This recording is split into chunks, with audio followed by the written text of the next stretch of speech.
came here several times with my father when I was little, but stopped eating here as often after growing up. I hope the food here will be to your taste. Oh, don't worry. We haven't eaten at a hotel like this in a while. Paimon's getting excited already. In that case, I'll go order for us first. Please wait here a moment.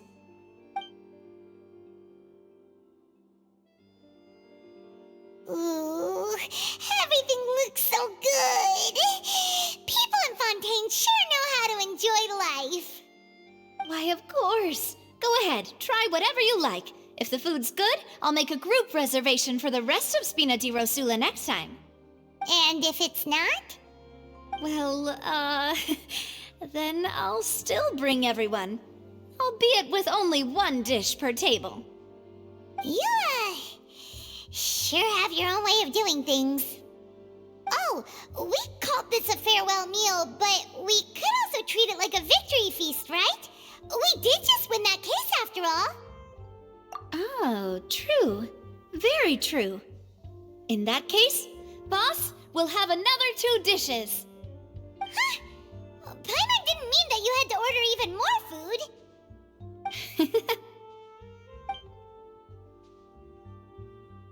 Speaking of cases, do you think that the mastermind behind the serial disappearances will get caught soon now that this has all happened? Well, we've certainly taken a big step forward, but I feel that's about it. We know that there's an organization that means to dissolve these young women, but we still don't know what they are really after. If it hadn't happened right in front of us, Paimon wouldn't have ever believed that a person could be dissolved like that. Right? Yet it was because this was such a preposterous notion that the investigation could never really move forward before. Ugh. If only that guy could have finished speaking! We were so close to hearing who was behind it. In such investigations, even the smallest step can seem like a yawning chasm if the trail of clues is cut off. To be honest, I don't have high hopes for any follow-up that the authorities might conduct. It's not that I don't have faith in their ability, it's just that a different perspective is required in some matters. It's easy to guard against and deceive a single narrow perspective. A shift in thinking is required at such times in order to produce a breakthrough. Which is exactly why the Spina di Rosula exist. Those highfalutin folk are not all-knowing. That's why we exist. To seep into the cracks where filth falls through, where their watch fails them. That's the kind of problems we solve. Seems Paimon thought things were simpler than they actually are. It's all right. Well, this was supposed to be a farewell meal, so I doubt you have further interest in this business, right? Let's talk about something else. Like, what are your future plans? That's true. We didn't have a chance to speak to her after the trial ended. It didn't really seem like the right time or place to do it anyway. I see. So, your primary objective, which has been foiled so far, was to have a chat with the Hydro Archon. I've heard that there's a long line of people waiting to meet Lady Farina. I suspect you'll be waiting for quite a while, considering that you missed your chance today. Yeah, we've heard that she's super popular here in Fontaine, and that it'll be tough getting any of her time. Well, would you consider some more, unique ways? Perhaps even methods of, let's say, questionable legality? Guess that's Spina di Rosula's boss for you. Chock full of sketchy ideas. Well, what did you have in mind? Well, one way would be to infiltrate a performance troupe at the Opera House, only to abandon your act at the play's climax and ask to speak to her after the performance. I'm sure Lady Farina would be eager to see the ending, and would agree in order to finish watching the play, don't you think? Could you suggest something a little more practical? This plan seems pretty hard to pull off. We'd have to go learn how to act, and acting's really hard. All right, here's another. find a way to conceal yourselves under her bed. Then wake her up in the dead of night and demand answers. Don't let her go back to sleep until she answers all your questions. I can personally testify that this one works. When I'm sleepy, I'll do anything as long as I can finally get some sleep. That might work, but that's not really the problem. The problem is we don't want to get ourselves arrested. Ah, valid point. I overlooked that part. I was just thinking about leveraging a person's desire for sleep. All right, no more joking around. Perhaps you could... Oh, I don't know. Cut the line when she's on a break. You did defeat her in court, clearing citizens of hers from false accusations. False accusations she had nearly upheld personally. I imagine that she feels quite ashamed about the whole thing. You mean that if we catch her while she's on a break, she might be too embarrassed to refuse? Oh, that does make some sense. Why don't we give it a try after this meal? You know, strike while the iron is hot and all. Huh? Paimon, did you drink my Fanta? Was this your drink? Sorry about that. Paimon wasn't really paying attention and the cup was right next to Paimon. Would you like to order another? No, it's fine. We're just about done here. Alright. Honestly, Paimon wouldn't recommend Fanta anyway. It tastes kind of salty and icky. Is that so? Huh. Well, in that case, we'll have to blacklist the Fanta here then. If we're all finished eating, then I'll go pay. Yeah, we're stuffed. Thanks for the treat, Navia.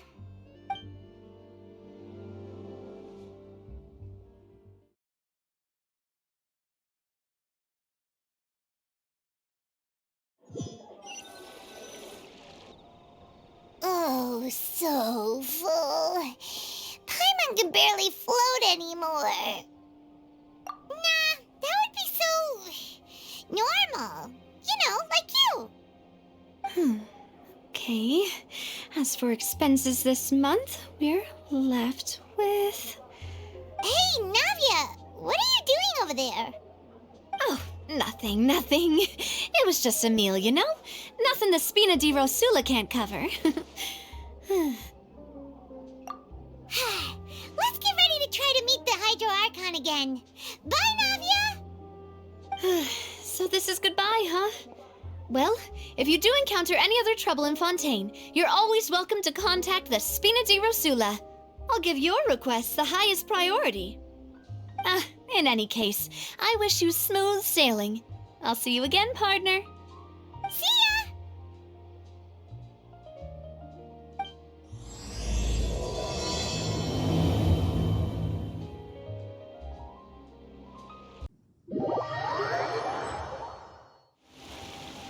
There aren't many people around anymore.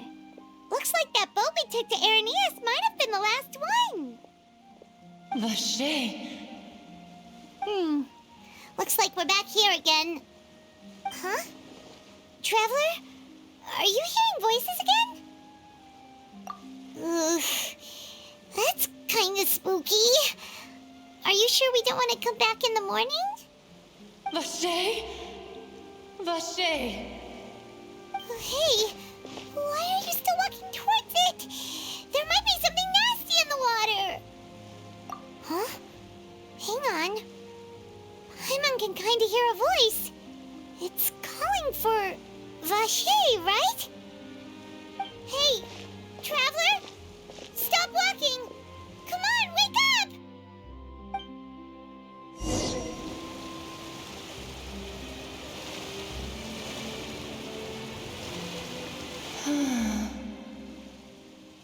Vache, are you my dear Vache? No, wait. You seem to be someone else. Do you know Vache? Do you know where my love is? Wait. Who am I? I'm very sorry. I fear I do not know. My memories feel like they have been washed away like a flood. So many fragments dissolved amidst the tide, never to be recovered. How much have I lost? How many things that I once held dear while on land have I since forgotten? Yes, that is what I was once. But now, I am but the consciousness of one who is lost, therefore. I do not know how I came to be like this either. I only vaguely remember being covered in light blue water, and then all grew dim. I also remember going to many places. I loved adventure, loved exploring places of peril. No matter where I went, Vacher would go with me. I knew how dearly he loved me, and I also loved him equally as much. But now, we can no longer go back. The pain of such parting, I never knew how heavy it could be. No, our reunion no longer has any meaning. There is no way for us to create any new memories. The thought of me gives him no succor, so let it lie forgotten beneath the waters. If you meet Vacher, tell him not to look for me. Tell him to move on. That is the only thing I still remember. Perhaps that is so. As I was submerged in the waters, losing consciousness, I saw Vacher above the surface. His eyes were filled with such sorrow, such longing. If only I could have comforted him, told him that I did not suffer. Indeed, I had felt a great warmth. Is that what you call it? Dissolving? If anything, I consider it a form of release. It was a state of neither fear nor frenzy, with only an endless peace, like the water's still surface. I could also liken it to being a thirsty person who drinks water for the first time, and only then sees how they have lived for so long in a world of endless want and anxiety. I think I hear your companion. It's time for you to go, I think. Farewell, then. I am glad that you were able to sense my presence. Remember, if you see Vacher, tell him not to seek me out any longer.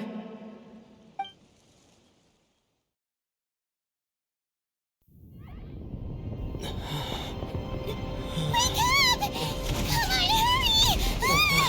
Navi is outnumbered!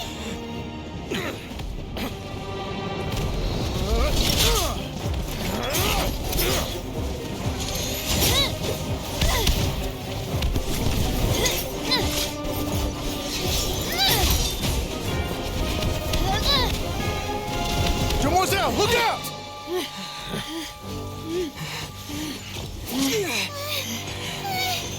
Dear God, it's a whole army of Gardamex.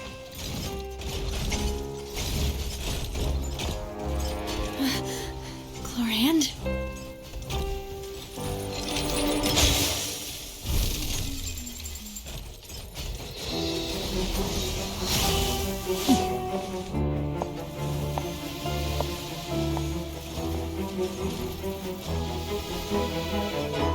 Quick, now's our chance!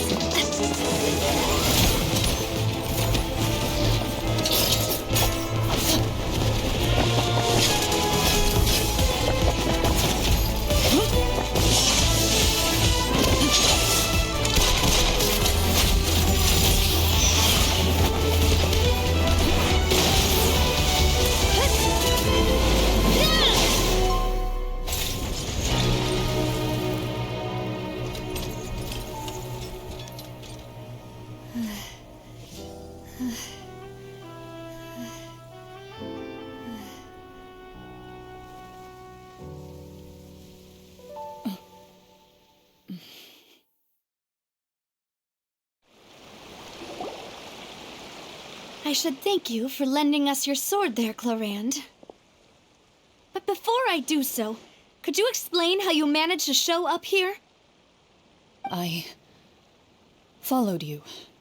It seemed to me that danger has followed you more closely as of late. I believe that following someone without their knowledge is actually called stalking, is it not?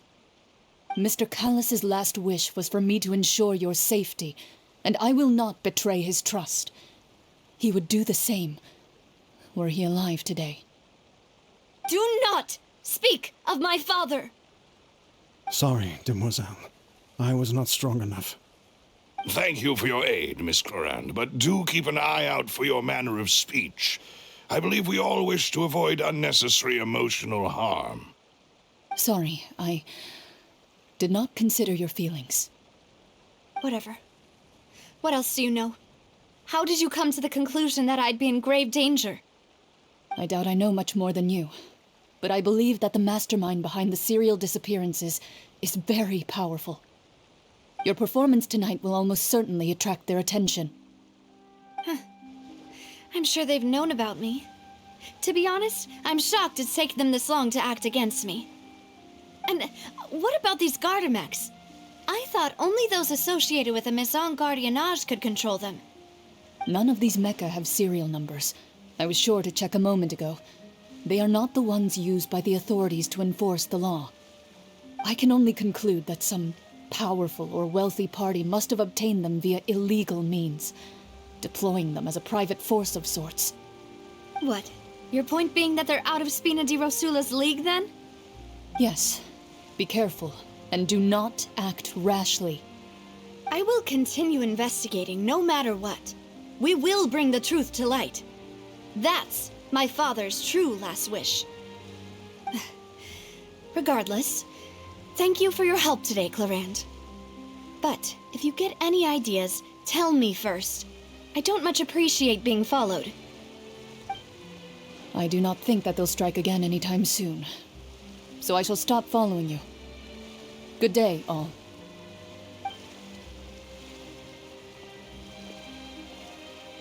Right. I suppose that's the best news we've gotten today. Demoiselle, I believe that Miss Clorand was being sincere with you. If we tried, we could attempt to thaw relations a little. I know, she's... Oh, thank goodness! Paimon thought we were done for! Those Gardamex came out of nowhere while you were unconscious, and Nadia and her gang saved us! Oh, and there was that champion duelist named Clorand who came out to save us too! We got lucky there.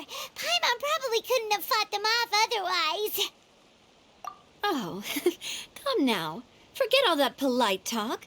That wasn't really a farewell meal we had back there. Not for me, anyway. In truth, I hope that every meal we have together shall be a victory feast.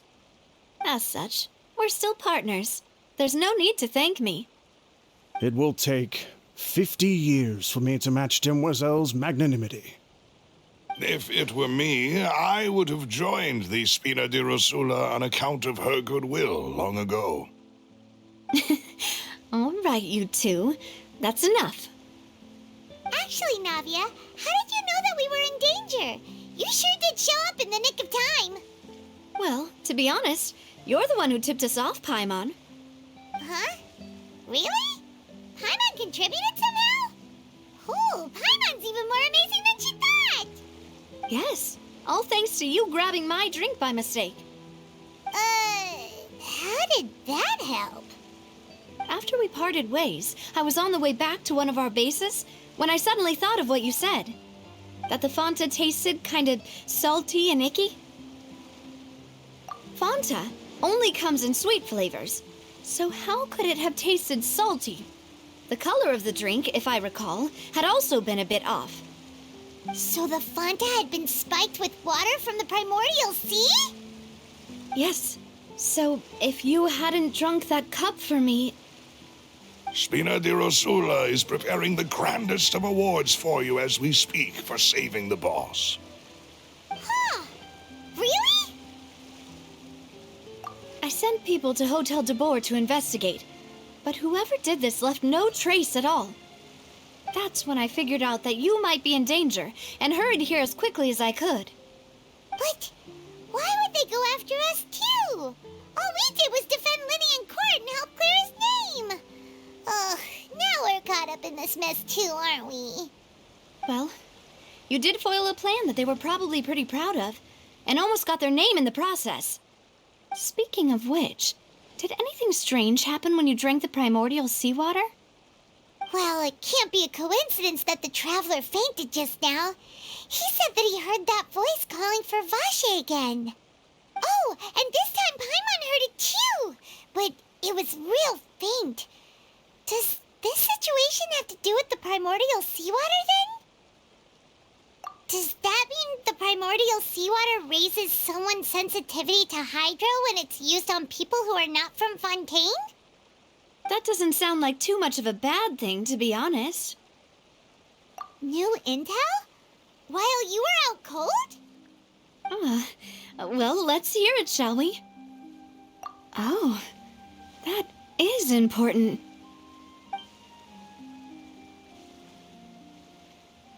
Vache. That name doesn't ring a bell. I suppose he hasn't stepped forward as a witness in court lately. Since he saw that young woman dissolve, he was at least at the crime scene. But he never gave testimony or any information regarding people dissolving in the primordial seawater. Could he have been threatened? Yes, thank you.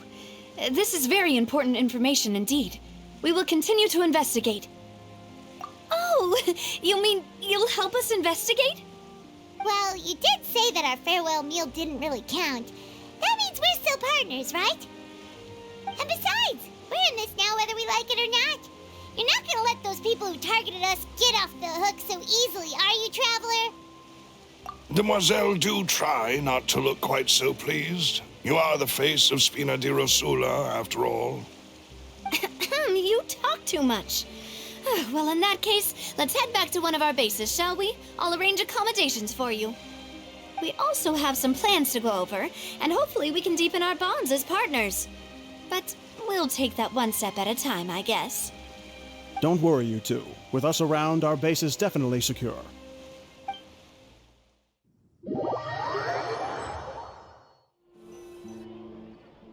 It's right up ahead, but let's make sure we weren't followed first. I've been keeping watch, Demoiselle. I haven't spotted anyone suspicious thus far. Very good. But let's not let our guard down for now. I shall find rooms for our respected guests. Thank you, Malus. Now, let's continue, Traveler.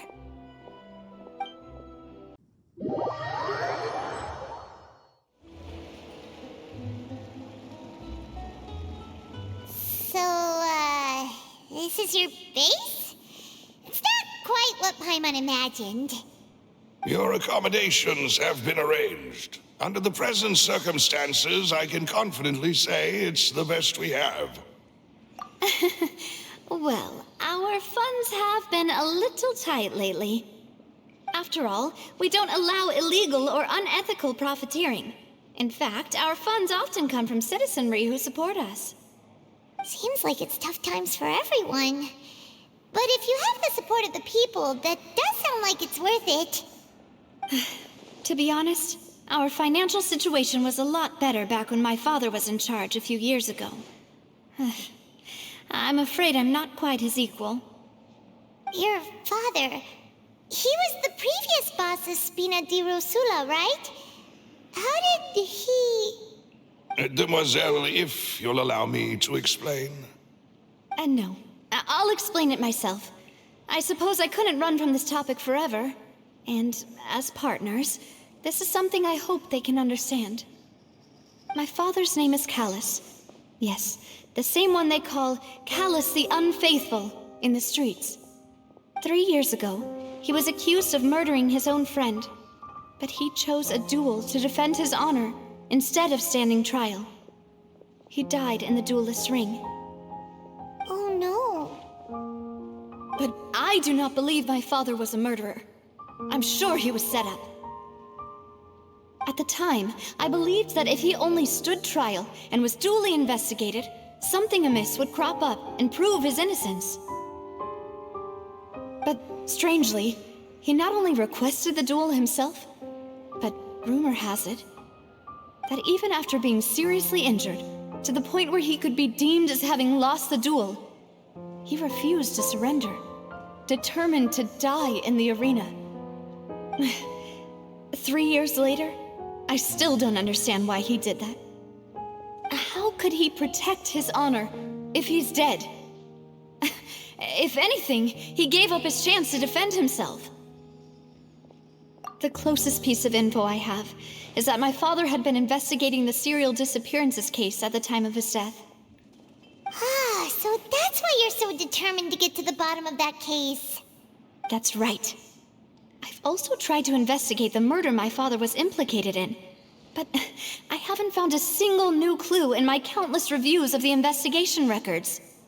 However, I believe that if the murder case is related to those behind the disappearances, they must know something.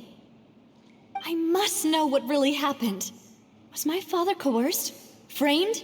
Even if he really did kill his friend, I must get to the truth. If only he'd been more open with me when he was still alive. He even hid the fact that my mother died due to complications when giving birth to me. And now, here I am investigating his death. You really are a handful, aren't you, Papa? Demoiselle, please, if there is anything I can do, anything at all. I also will never believe that Master Callus murdered anyone. There are none whom I respect more than the two of you, Demoiselle. Master Callus did so much good in life, yet all it took was one murder case for him to be dubbed Callus the Unfaithful. Even our supporters decreased greatly due to that incident, hence our strained finances at present. Wait, if Callus was such a good man, wouldn't people at least be a little suspicious when he was accused? No. Perhaps people just revel in that kind of drama. It's not something exclusive to people from Fontaine, really. Everyone's like that. People love watching the evil turn over a new leaf, but they also enjoy watching good people fall into an abyss from one slip-up just as much. But how could... never mind. If Callus was really falsely accused, we have to find the truth. He didn't deserve to have that happen to him. There is one other thing. Master Callus's opponent in the duel was Ms. Clorand. Oh, her? Well, then, isn't that as good as saying that she was the one who killed him? Yeah, that's not the sort of thing that you can just let go and move on from. Ms. Clorand has always placed great emphasis on the honorable nature of the duel. If her opponent doesn't yield, she will not stop either. She knew Master Callus beforehand and greatly respected him, but seeing how he was resolute in the arena, there was only ever one choice she could have made. It's not that I don't understand her at all, but I just can't deal with this yet. Don't worry, Navia. Paimon knows how you feel. You don't have to force yourself to do that. Afterward, Ms. Clorand told us that at the start of the duel, Master Callus requested that she ensure Demoiselle Navia's safety. Yes, that is our understanding as well. Oh, Papa. What madness drove you to ask the person who killed you to take care of me? All right, anyway, that's the information I wanted to share with you. Even if it did sound like I was just complaining towards the end. Thanks. You two should go and rest. This was quite a day after all. Yeah, Paimon's beat. Please, relax and get some sleep. We will ensure you rest soundly.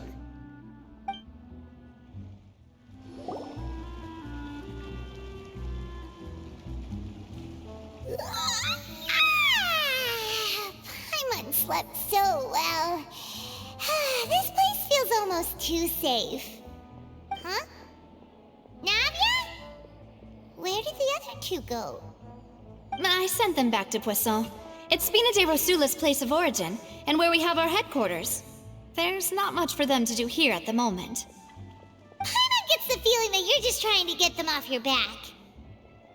But never mind that. When did you get back? Were you waiting here the whole time? No, I just returned after going out for a while. I did some investigating yesterday regarding the name Vache. Wait, so you didn't sleep at all? How could I after having such critical new evidence appear? Guess Paimon wasn't speaking for everyone just now, huh? Unfortunately, this name seems to have been wiped from existence. It doesn't seem to have a match anywhere. I suspect that those behind this have already taken steps to hinder an investigation from this angle. But that does prove that this Vache person is a key witness in the incident. Does that mean we're too late, though? No. There is one ray of hope. One place in Fontaine that they would find almost impossible to threaten, no matter how much they wanted to. And that is the archives kept by Chief Justice Neuvillette, a place where detailed files on all the cases in recent years are kept. If the Oceanette you met is one of the young women who went missing recently, we should be able to find some related information there. So Neuvillette maintains an archive of case files? Whew, guess that's the hard-working Chief Justice for you. In that case, let's go talk to him, shall we? Aren't you coming along, Navia? Did you get tired? No, it's nothing. Let's go see the Honorable Chief Justice.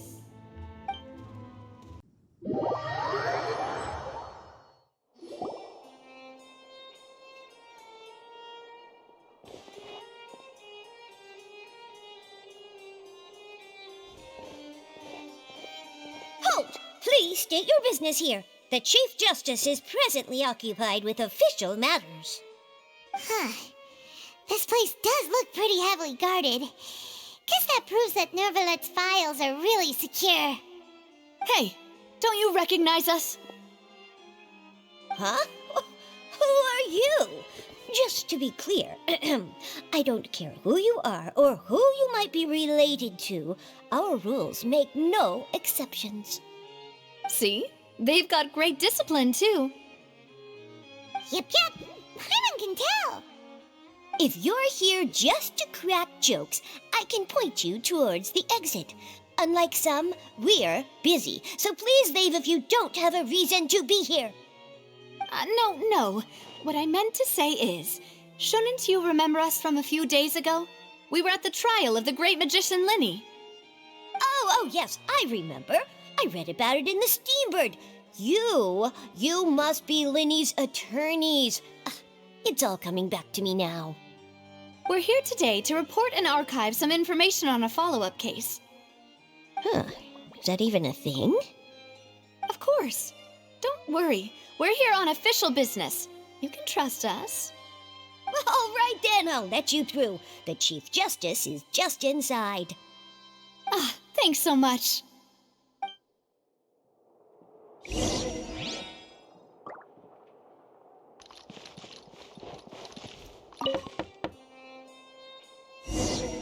Please come in.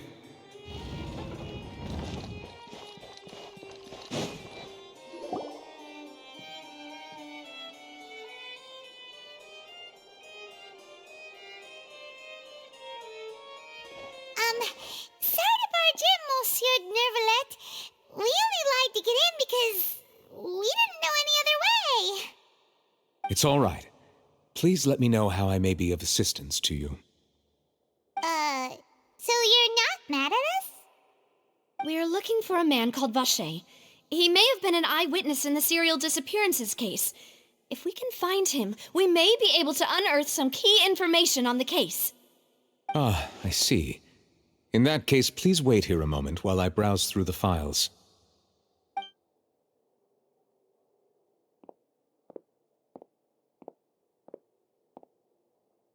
Who knew that Neuvillette would be so easy to talk to?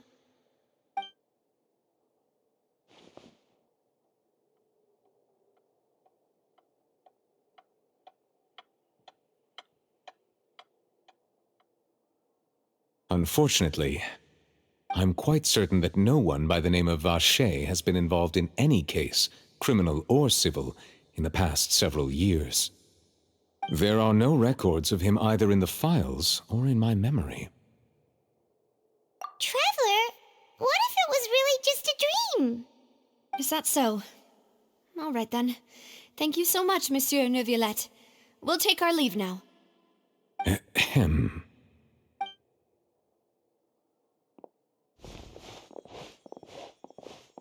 Miss Navia, I can understand how you feel. Your father, Callus, was a truly exceptional man. We deeply regret his passing.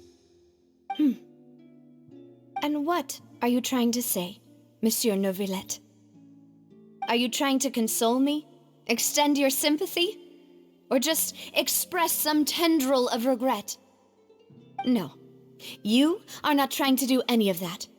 I can hear it in your voice. There's no emotion behind your words. You only said those things because you felt like you should. It's just like last time. After my father took his place in the duelist ring, I pushed through the guards to talk to you as a last resort. You even told me then that you thought there was something fishy with the case, yet you still allowed the duel to go ahead. In your eyes, the value of a human life is nothing compared to those cold laws you hold so dear. If you truly regret my father's death, then why didn't you call a stop to the duel? Why didn't you give me the power to stop him from throwing his life away? Why did you just let him die, despised and hated by all? Everything was hanging on a thread at that moment. Just the tiniest effort could have changed everything. There are still so many things I never got to tell him.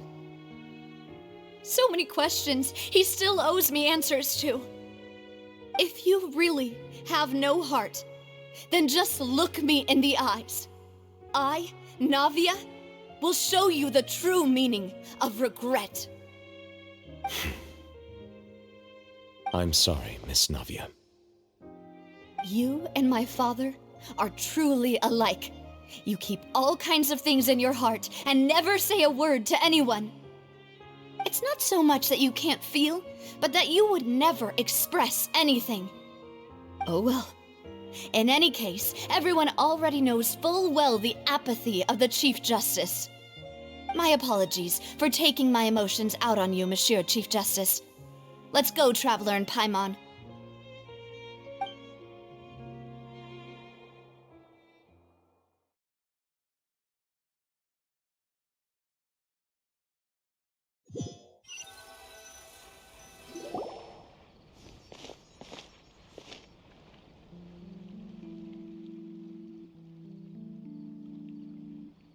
Navia, are you okay? I'm fine. Rain. It's raining. You're right. Wasn't it still sunny when we went into the building? And there shouldn't be any active trials today. How strange. Now that I think of it, on the day my father was convicted of murder, it was also raining. What is it? Did you think of something? Yeah, he was outside. It was uncovered and the rain could fall there. Why?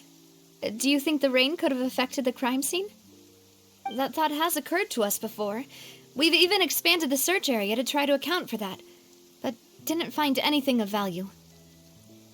Oh? Wait. You don't mean... So you're saying that the true murderer could have been turned into water and then got washed away with the rain? Yeah, and if that's what had happened, then no one would have believed your dad, even if he explained what he saw to the authorities. I really think I found a true genius for a partner. You're completely right. How did I not connect the dots earlier? All right, let's go to Poisson. With this new lead in mind, we'll get to the bottom of my father's case for sure. Yeah, we're gonna make progress for sure this time. Do you want to go with me now? Or do you want to head over by yourself later? Great. Let's go then.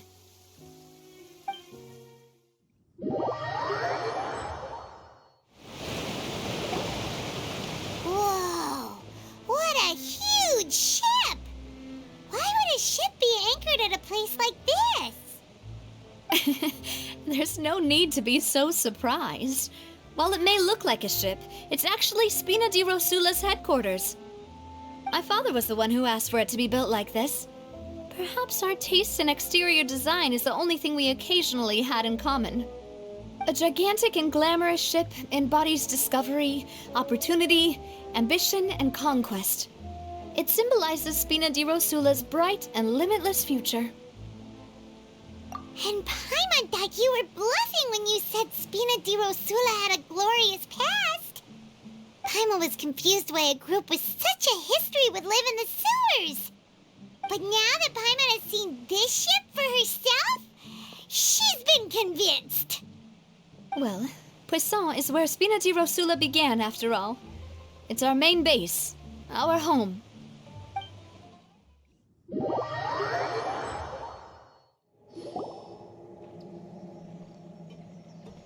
Melus, we're back! Apologies for the wait, demoiselle, and our most important partners. You said before that you still had some business at the court. What brings you back to Poisson so quickly? About that. It's because my partner here reminded me of something really important. You see, what if my father's case had something to do with water from the primordial sea? You still remember, right, Melus? On that night, it was raining?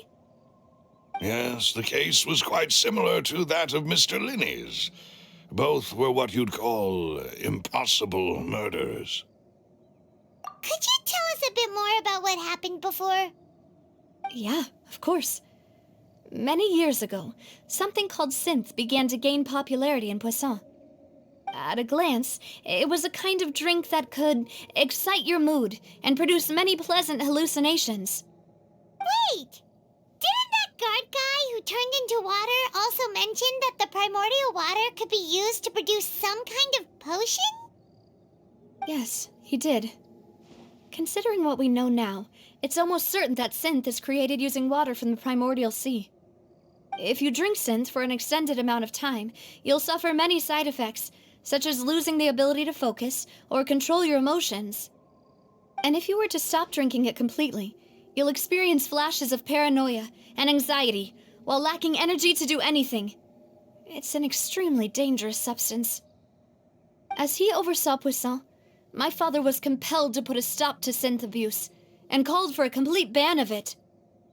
Boss's uncompromising attitude incurred the synth vendor's wrath, but no matter how much they threatened or bribed him, he refused to yield. Not only that, Boss became determined to find the mastermind behind the synth operation and put an end to the problem once and for all. Yes, but the enemy was very cunning. So he could never get anything out of the dealers, all of whom only sold the stuff and weren't privy to the rest of the operation. Recognizing that, my father decided to contact the dealers in secret and cultivate personal relationships with them. Finally, he was able to convince someone to become his informant. The man's name was Jacques. He felt greatly ashamed about his work after seeing many families destroyed by synth abuse. That night, my father hosted a banquet at his countryside estate. He planned to meet up and exchange information with Jacques over some food. But then, we heard 2 gunshots from the courtyard. We raced to the scene and found my father, still holding a gun, and Jacques, who was already dead on the ground. Huh? How did that happen? Aren't they on the same side? Sounds just like Lenny's case, doesn't it? In both cases, the culprit seemed obvious, but neither appeared to have any motive at all. Looking back on it, though, I now believe the most important clue was something we all overlooked at the time. There were pieces of clothing left at the scene. Precisely. It's all thanks to you that I made the connection now. Back then, we all just thought they were some costumes that Jacques used to disguise himself at the banquet. But, considering it now, It's almost certain that they belong to a third person at the scene. With one extra person, we'll also need to reconsider why the 2 shots were fired. You're right. We still don't know what happened. But my intuition tells me that we're on the right track to figuring it all out. I'm finally headed towards the truth. Jacques was an empathetic man who was infinitely remorseful for his past actions. It's unlikely that he turned on Boss with 0 warning. I think this third person is probably the key to the full truth. On that note, however, even though this will not please you, demoiselle, as your and your father's butler, I must still offer a word of warning.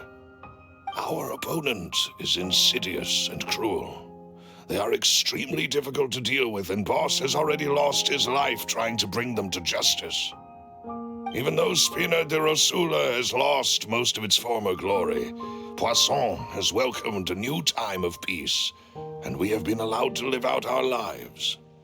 There is no need to follow your father's path.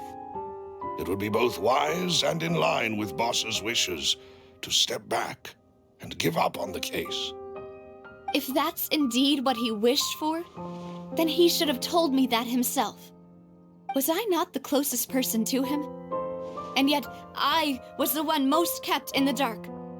What was the point of him dying without sharing any of the secrets he knew? Did he manage to protect anything in the end? Synth is still here. Callus the Unfaithful is still his epithet. And Spina di Rosula is barely getting by. Nothing has changed. Did he think I'd just accept his meaningless death and live out my life just as meaninglessly? I've never accepted that, ever. Not since that day, and certainly not now. I want to find out the real answer for everyone's sake. For the missing girls, for the victims, and for myself. Navia. This is indeed the best moment to act. Your partner appears to be quite reliable, and more importantly, demoiselle, I think you're also ready to take this on. So you do know something else, Malus? Yes, I do. In fact, even before that banquet, Boss already knew of the connection between Synth and the serial disappearances case. But what drove all the tensions to the boiling point was the revelation that you, demoiselle, had been selected as the next target to disappear. What? Boss also didn't tell you that he had been diagnosed with a rare illness. The doctors told him that he had no more than 5 years left to live. And the serial disappearances case caused him great anxiety. 5 years was nowhere near enough time to resolve this long-standing conflict, but once he passed away, all the danger would pass on to you. Knowing all of this, he decided to use one final intimidation tactic before his death. He claimed to have already gotten his hands on some key incriminating evidence for the other side, and even told some members of Spina di Rosula about the details. But as long as you remained safe, he would not share the evidence with the public. If something were to happen to you, then he and all those he told would immediately expose all they knew about Synth and the disappeared victims. Right, so nobody would be able to get off scot-free. As we've seen, Boss's tactic has worked. Even though Boss has been gone for a long time, the other side has not tried to take Demoiselle's life. No, I don't believe it. He never appeared to look sick to me. No father wants their daughter to see them weak and haggard, especially someone as proud as Boss. To him, dying in a duel and suffering lasting dishonor as the unfaithful were still far preferable than losing face in front of his daughter. So he chose to die in silence, so that he could protect me. I'm afraid you're not understanding this correctly, demoiselle.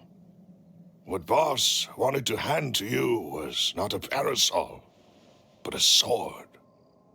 If Boss's spirit could hear you telling me that you want to find the answer for the sake of everyone involved, I'm sure he'd be extremely proud.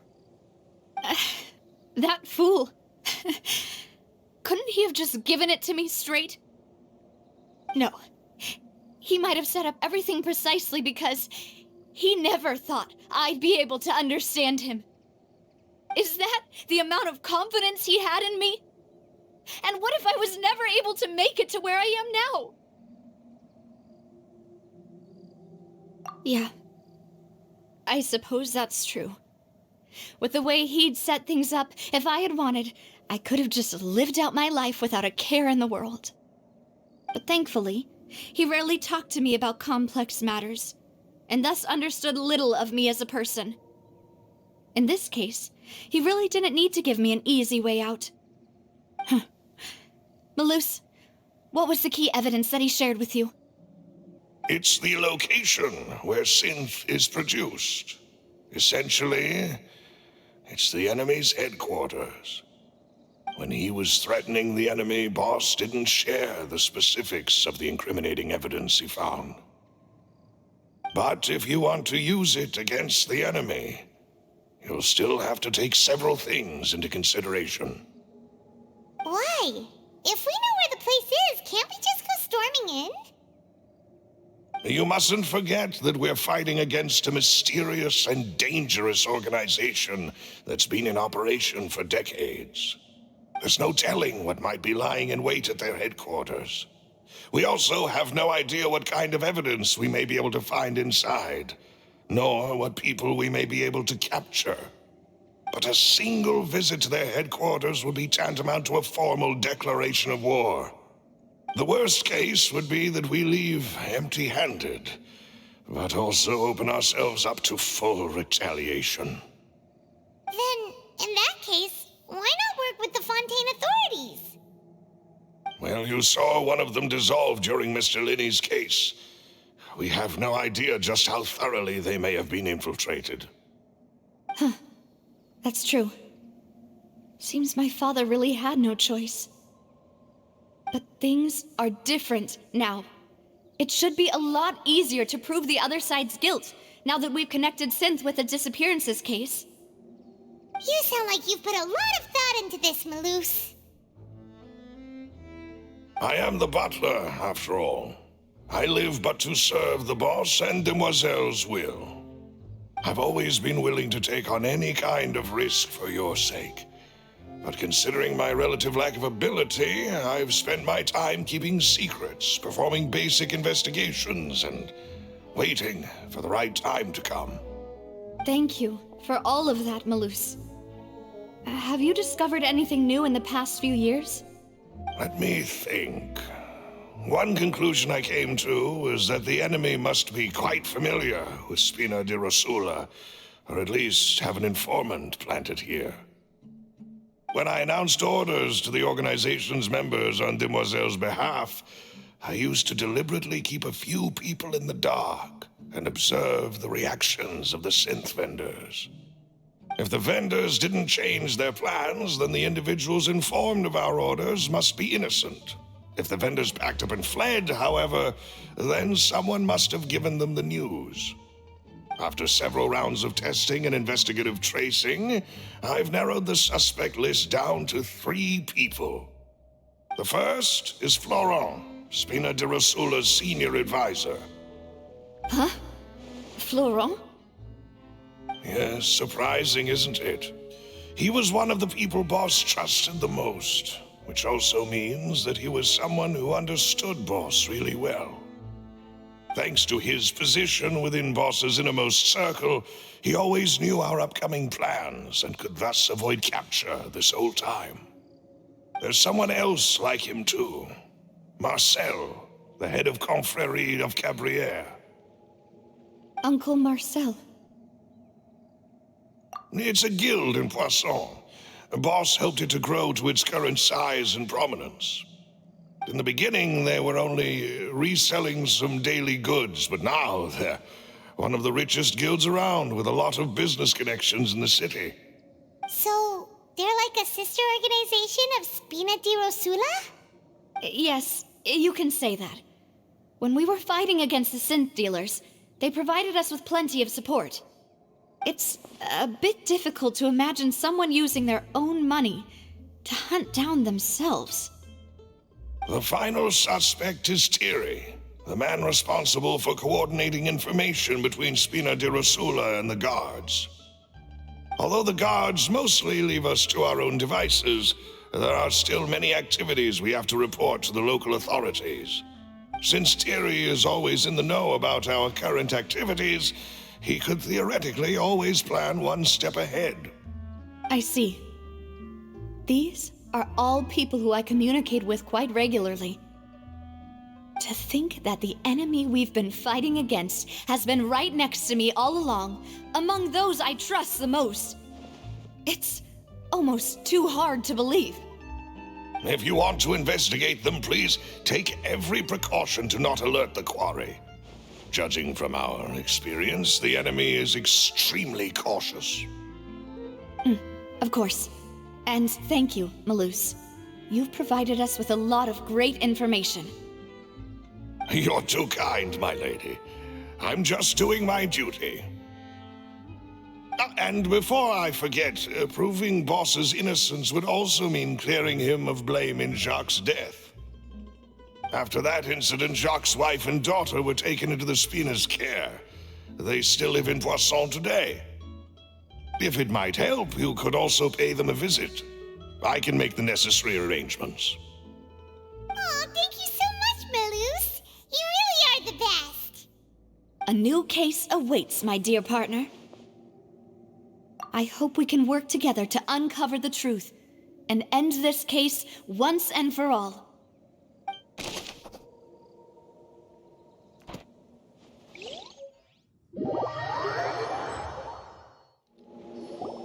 It is settled, then.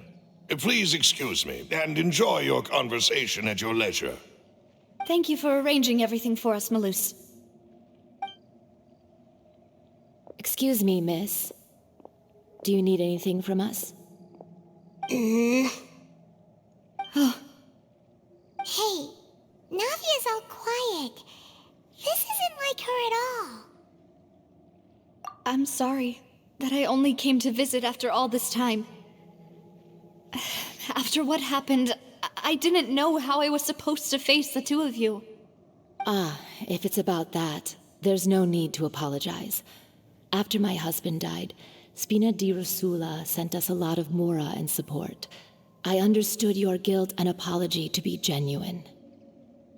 But aren't all of those things nothing compared to the loss of Jacques?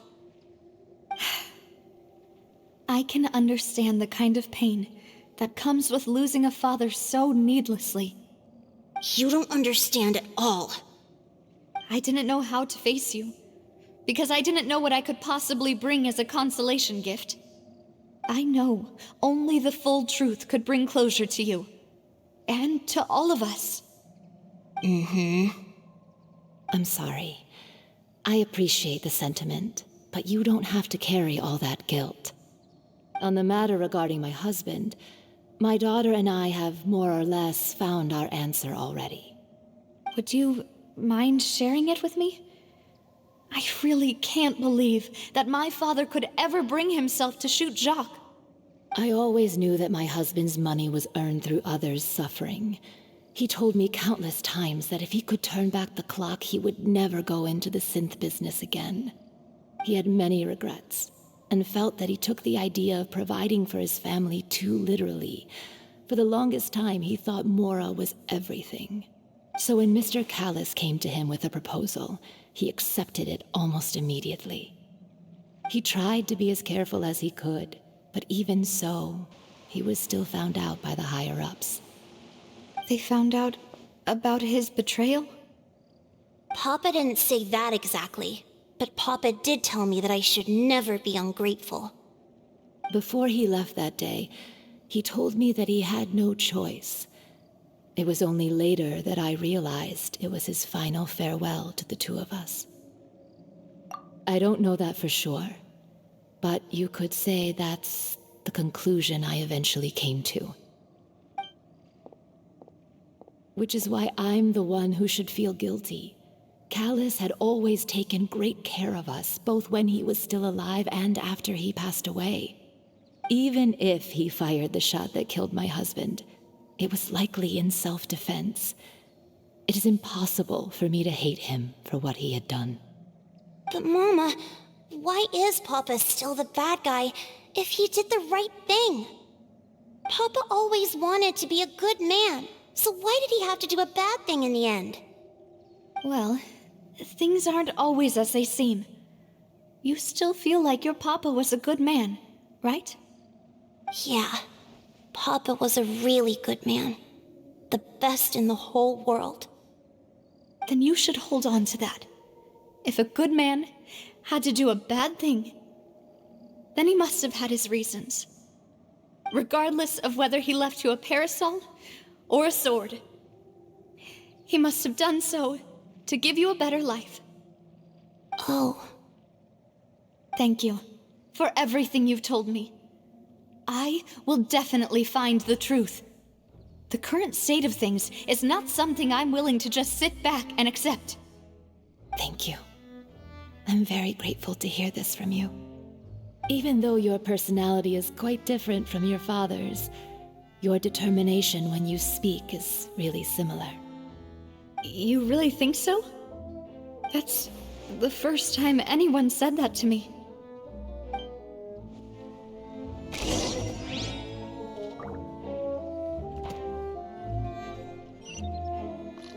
Are you okay, Navia?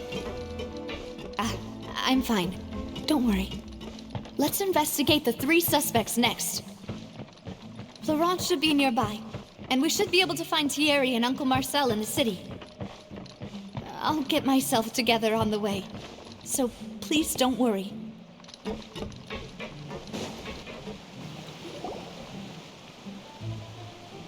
Greetings, boss.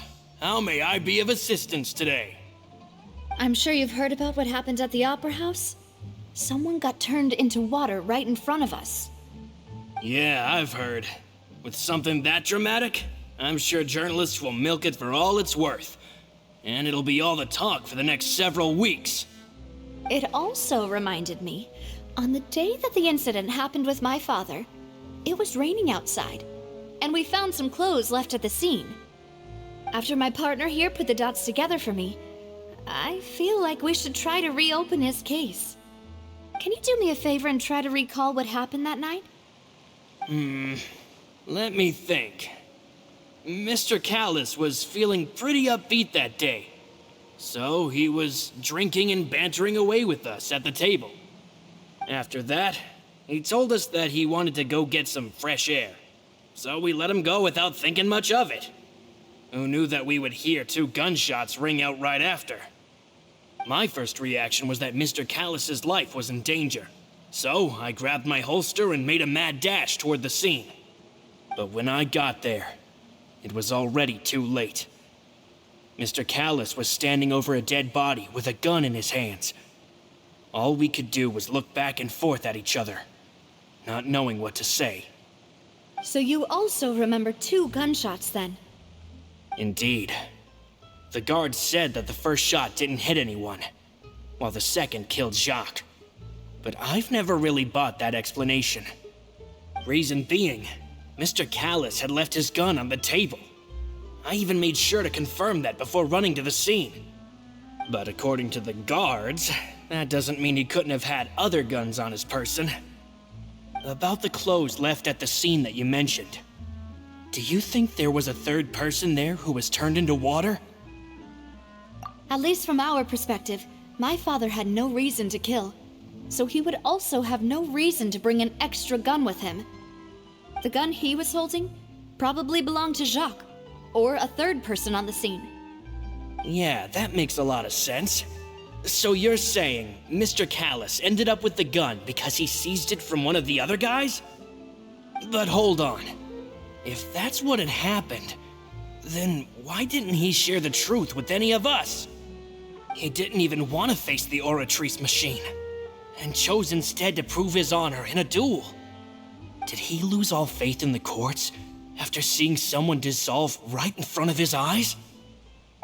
About that, Malus told me a thing or two.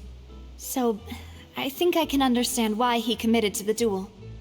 I'll tell you everything once the whole truth has been revealed. I understand. Then I'll leave Mr. Callus's honor in your hands, boss. And if I may just say one more thing. The whole Callus the Unfaithful epithet has been a thorn in my side since the day it was invented. Many people have laughed at me for still calling him Mr. Callus, even after so many years have passed. But it was Mr. Callus's trust that allowed me to rise through the ranks of Spina di Rosula and live the life I lead today. No matter what others might say, he'll always be the man I respect the most. And he'll always be my boss. Don't worry. I will definitely find the truth. You and all our other comrades at the Spina deserve to know the truth as well.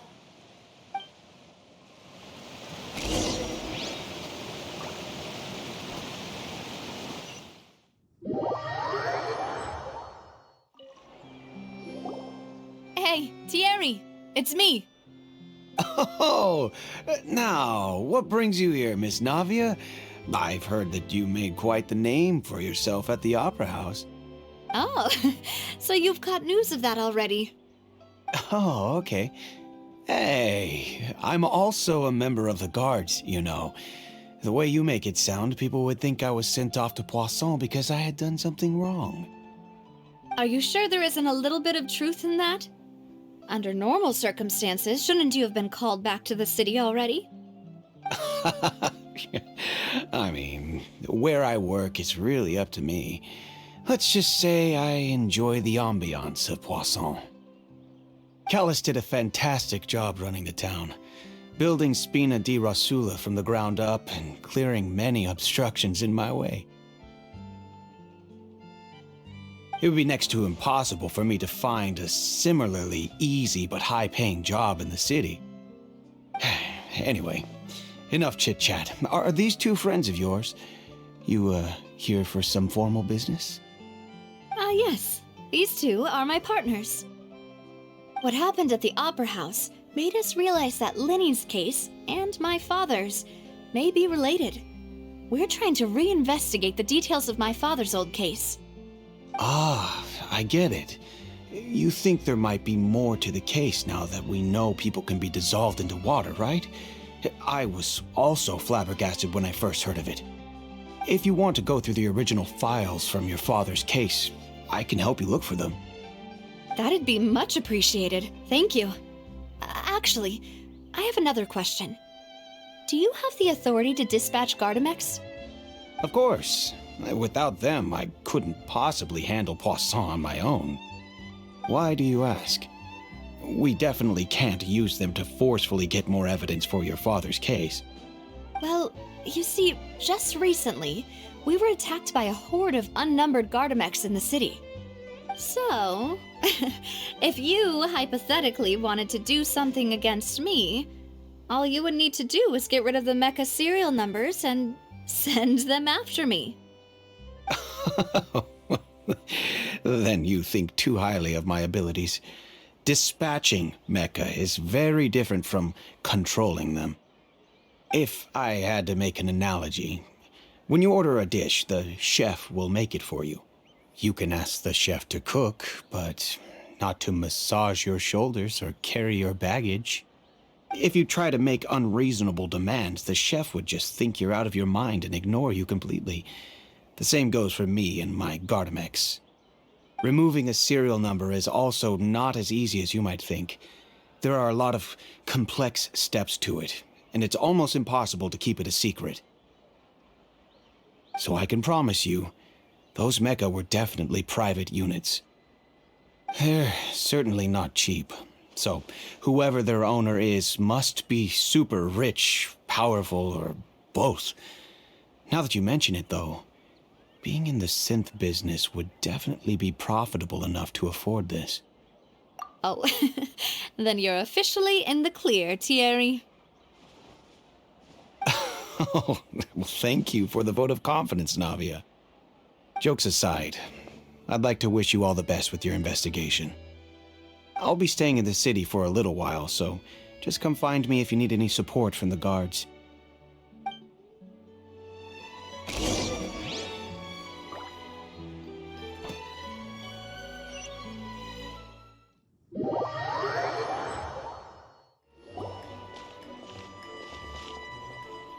Hello. How may I help you? I'm here to see Marcel. Could you please let him know? You can just say Navia's looking for him. Sure. I will let him know right away.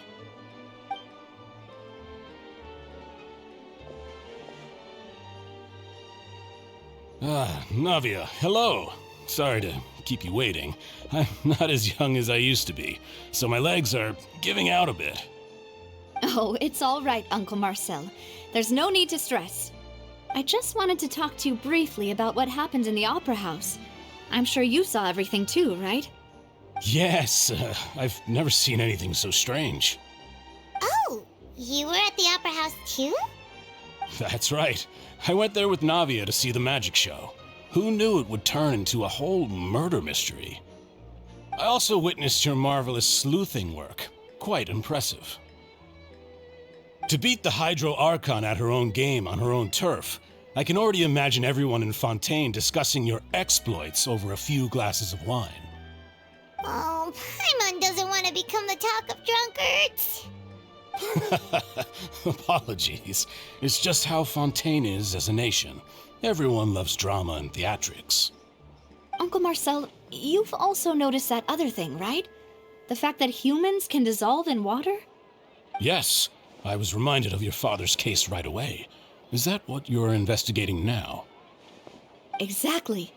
I still don't have much solid proof, but I can sense that the other side has already begun to act.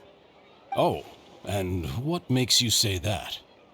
We were attacked on Araneus by some unnumbered Gardamex. And there was also an attempt to get me to drink water from the primordial sea. If not for the vigilance of my partner, I probably wouldn't even be here talking to you right now. Oh, you're giving us too much credit. Wasn't it you who protected us? Alas, it seems things are heating up again. The peace that Callus sought so dearly will soon become a thing of the past. But rest assured, Navia, Poisson will always remain a safe haven for you. If you're scared, you can always return there. If anyone dares to lay their hands on you there, the Confrérie of Cabrières will use its funds to the last Mora to bring them to justice. Thank you, Uncle Marcel. But I don't intend to go into hiding. I'm going to strike while the iron's hot. Do you have any new thoughts on my father's case? About that. Sorry, my age is catching up with me, so it'll take me a while to recall my memory. The Confrérie was responsible for that banquet, so I was out and about the whole time making sure things were running smoothly. I didn't even have the time to drink with the guests. Then I heard the sound of a gunshot, and the rest was history. Oh, it's okay. No need to push yourself. We'll ask around some more, see if there are any valuable clues elsewhere. Sounds good. Just let me know if you ever need Mora. All my wealth comes from Callus's patronage and support. I'll spend however much it takes to clear his name.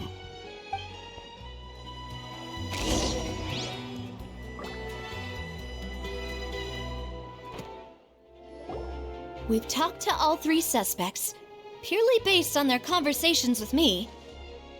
None of them sounded particularly suspicious. I suppose that's to be expected, though. If a single conversation's all that's needed to find them out, then my father wouldn't have needed to investigate the case for so many years. Anyway, even though we didn't make a breakthrough, let's still compile what we were able to find. But where should we start?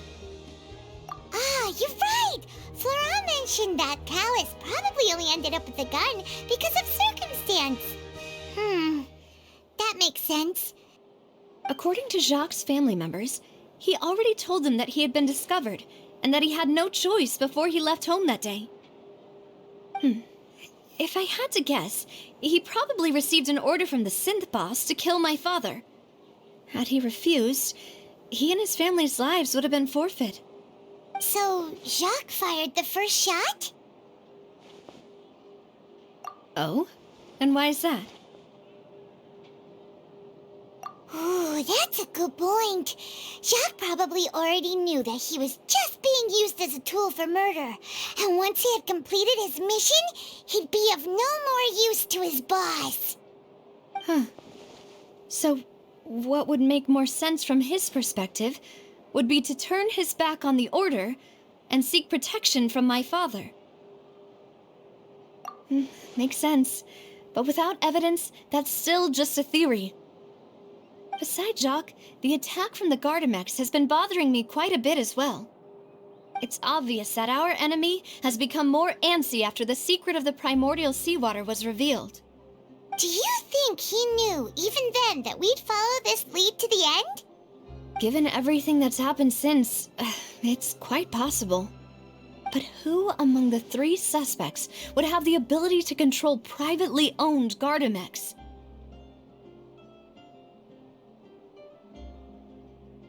Uncle Marcel? My father did really trust him.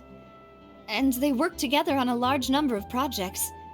Maybe that's how he got to know Jacques. And with funds from the Confrérie, he could also afford a large number of Gardamex. It's still really hard for me to imagine, though. After all, Uncle Marcel has been around since I was just a child. Also, wouldn't this mean he has been spending a whole lot of mora and energy to fight his own synth business?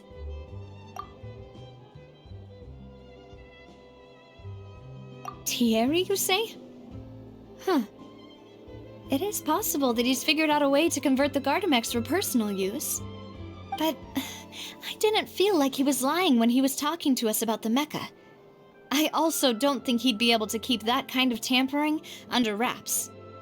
Yeah, had he actually tampered with the mecha, we'd be able to prove it with a simple check of the guard's inventory. If the mecha were taken from the guards, it should be pretty easy to find out when and how that happened.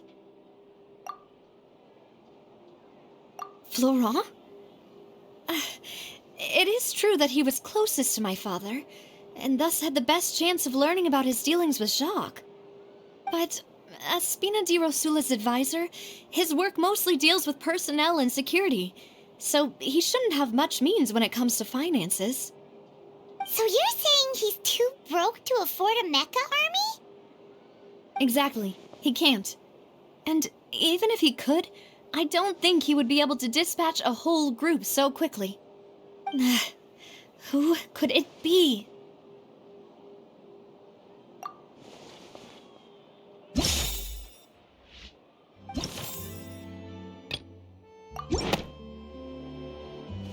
You know, if you think everything through, Uncle Marcel is indeed the most suspicious of them all.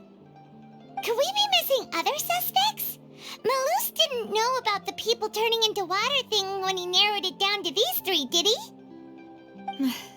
Malus has always been very reliable, and his judgment of others' trustworthiness has been fair and well considered. When he laid out his case for the 3, the rationale he gave me made a lot of sense as well. The suspect is knowledgeable about the Spina's internal affairs, has the means to dispatch Mecha to assassinate us, and possesses significant intellect and foresight. Even if I don't want to believe it, I'm starting to see how things could all tie back to Uncle Marcel. Well, we still have another trump card on top of all the theorizing and speculating. Yes, Malus did say that charging straight in there would be extremely risky, but we don't have any other options right now. We need far more solid proof before we can hope to go charging in on our enemy. Navia, here you are. Oh, I've been looking for you. Huh? Aren't you the guy from the guards? Did something happen? Yeah. News came from Arrhenius just after you left.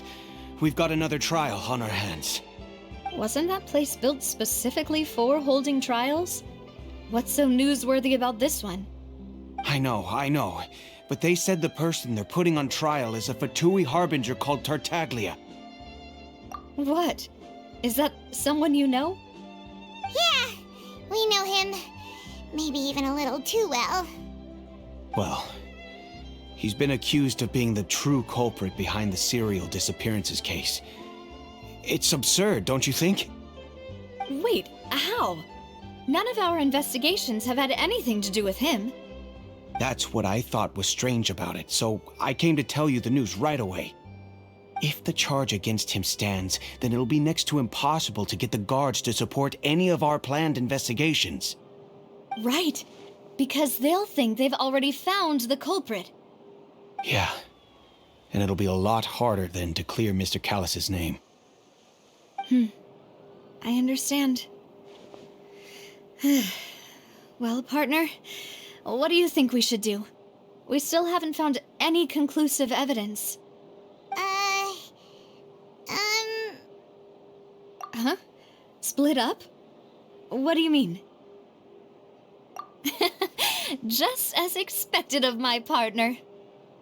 Since this is a trial about the serial disappearances case, the culprit's attention will be focused on Arrhenius, leaving his home base wide open.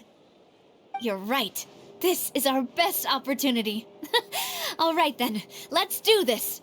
I'll stall them at the Opera House and charge Marcel as the true culprit. I won't have any chance of making that charge stick, though, unless we find more evidence. It'll be up to you to make it back in time and hand the decisive evidence to me. We'll help you, just like you helped us in Linny's trial. Demoiselle, please allow us to accompany you. I'm ready. Ah, Malou, Silver, when did you two get here? We heard that you'll be leaving Poisson and figured that you might require our assistance. It's our hope that your confidence will be bolstered with the two of us by your side. Thank you so much. Then, let's make haste for Arrhenius.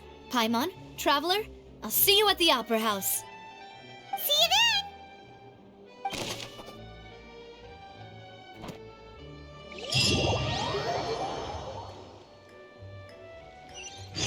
Now that Navia has set out for Arrhenius, we should also get going. The location has already been marked on the map, so let's head over.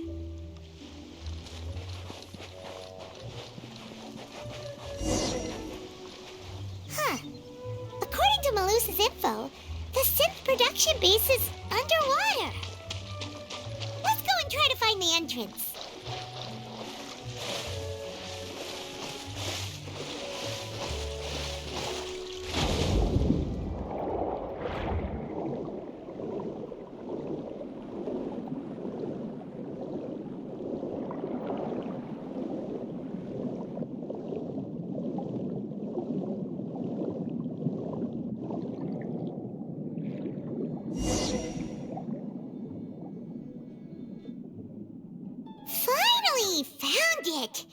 Huh. So this is the entrance that leads to the synth production base. It sure doesn't seem out of the ordinary at all. Ah, you're right. An important place like this is bound to have a ton of protective measures and mechanisms. Navia's probably arguing up a storm right now to stall for us.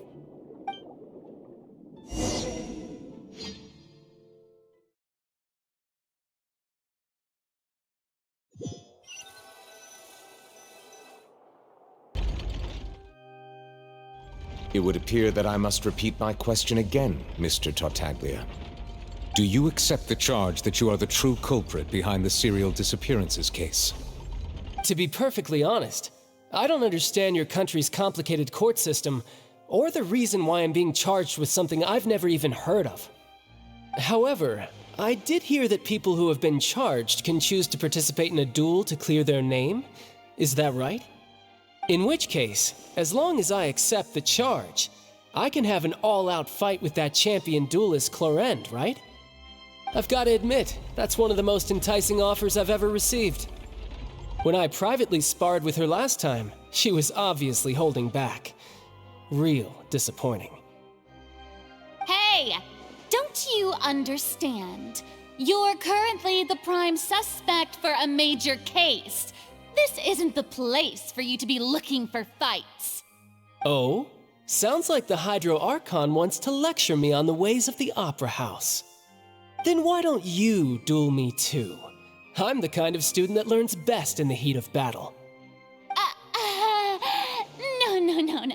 That's not what I meant.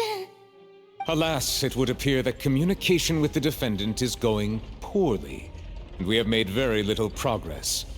In that case, let me explain everything from the very beginning again. The goal of this trial is to determine the culprit behind the serial disappearances case. That case had nothing to do with him! You've got the wrong man! Huh? What's going on? Why is she interjecting again? I told you it couldn't be one of the Fatui Harbingers. Miss Navia, this is the second time you've interrupted the court proceedings. I only tolerated your behavior last time because you were able to provide the court with a key eyewitness. But that was an exception rather than standard court protocol. I can very well charge you with contempt of court for your interjections. Oh, please. Did you ever think I had any respect for this place's pointless theatrics? We can put that discussion aside for now. I'm not here to argue with you. I'm here to charge the true culprit behind the serial disappearances case. And if my charges prove true, then Tartaglia here will be proven innocent by default, correct? Oh, a young lady has charged in and offered to clear my name. How fascinating. Well, I'd gotten half bored to death by all these rules and procedures anyway, so I'll take you up on that offer. So, Your Honor, is there nothing else for me to do now? You may take a seat for now in the audience, but that doesn't mean the suspicions against you have been lifted. Now then, Miss Navia, who is the person you would like to charge instead? That person is...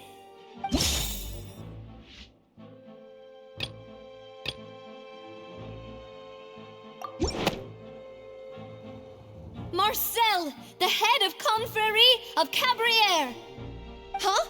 What confrérie? Never heard of them in my life. I've heard of them, but weren't they Spina di Rosula's sister organization? Oh, is this going to be a friends to enemies type situation? Please let me remind you, Miss Navia, that charging someone is an incredibly serious matter. Committing to the charge also means taking on the legal responsibilities associated with it. And if the charge fails, depending on the circumstances, you may also be charged with the crime of making a false accusation. Knowing this, do you still wish to charge this man? Yes, I do. In that case, I declare the charge to be valid. Miss Navia and attorneys, please take your places on the court. Members of the guards, please contact Mr. Marcel right away so that he may stand trial.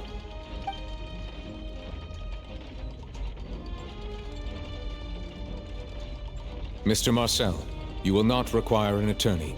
Is that correct? Apologies. It all just happened so quickly. I still haven't figured out what's going on. I think an attorney won't be necessary. This is probably just a misunderstanding between me and Navia.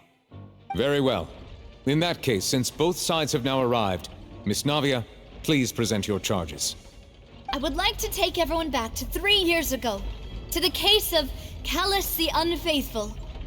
Only through elucidating what really happened in that case can we connect all the dots for the serial disappearances case. Navia, do you really think that I was the one who killed your father? Come on, why would I do that? Callus was my benefactor, and remember both you and I only ran to the scene when we heard the sound of a gun. If that's enough to make me a suspect, wouldn't that make everyone at that banquet a suspect as well? I think there's no point in getting into the specifics right now. The audience doesn't even have the big picture yet. Even I'm struggling to remember some details of that case. Exactly correct, Your Honor. I must refresh everyone's memory about that case before I can explain my charge and reasoning. I see. In which case, I will recount the findings about that case as originally recorded by Maison Gardiennage.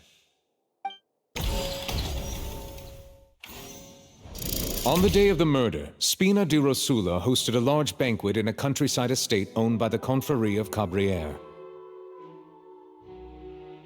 During the banquet, all attending guests heard 2 gunshots from the courtyard.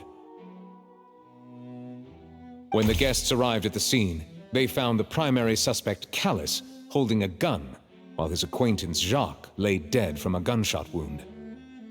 The guards' investigation did not recover any other firearms from the scene. As a result, they concluded that the suspect's first shot must have missed, while the second must have taken Jacques' life.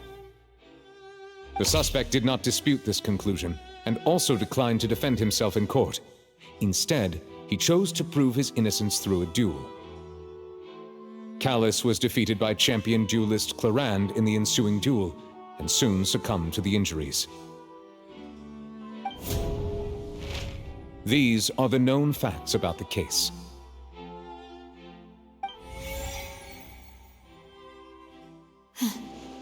The one with the motive to kill was Jacques, not my father. And even so, Jacques still had no reason to pull the trigger. In truth, the third person shot Jacques first, and was shot in turn by my father when my father seized the gun from him. After that, the true culprit turned the third person into water, erasing all traces of him from the scene. Thank you for the summary, Your Honor. Of course, the guard's conclusion appeared quite sensible to us at the time. However, we should revisit the case now that we've gained new information about the abilities of water from the primordial sea.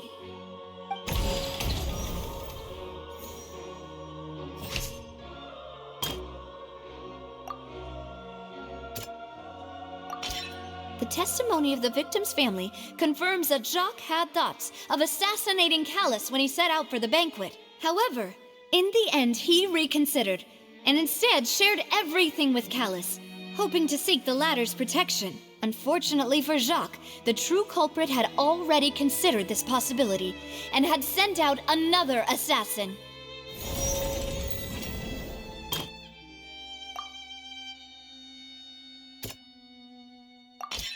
This assassin first shot Jacques, then turned to shoot Callus, only for Callus to wrestle the gun from him and kill him instead.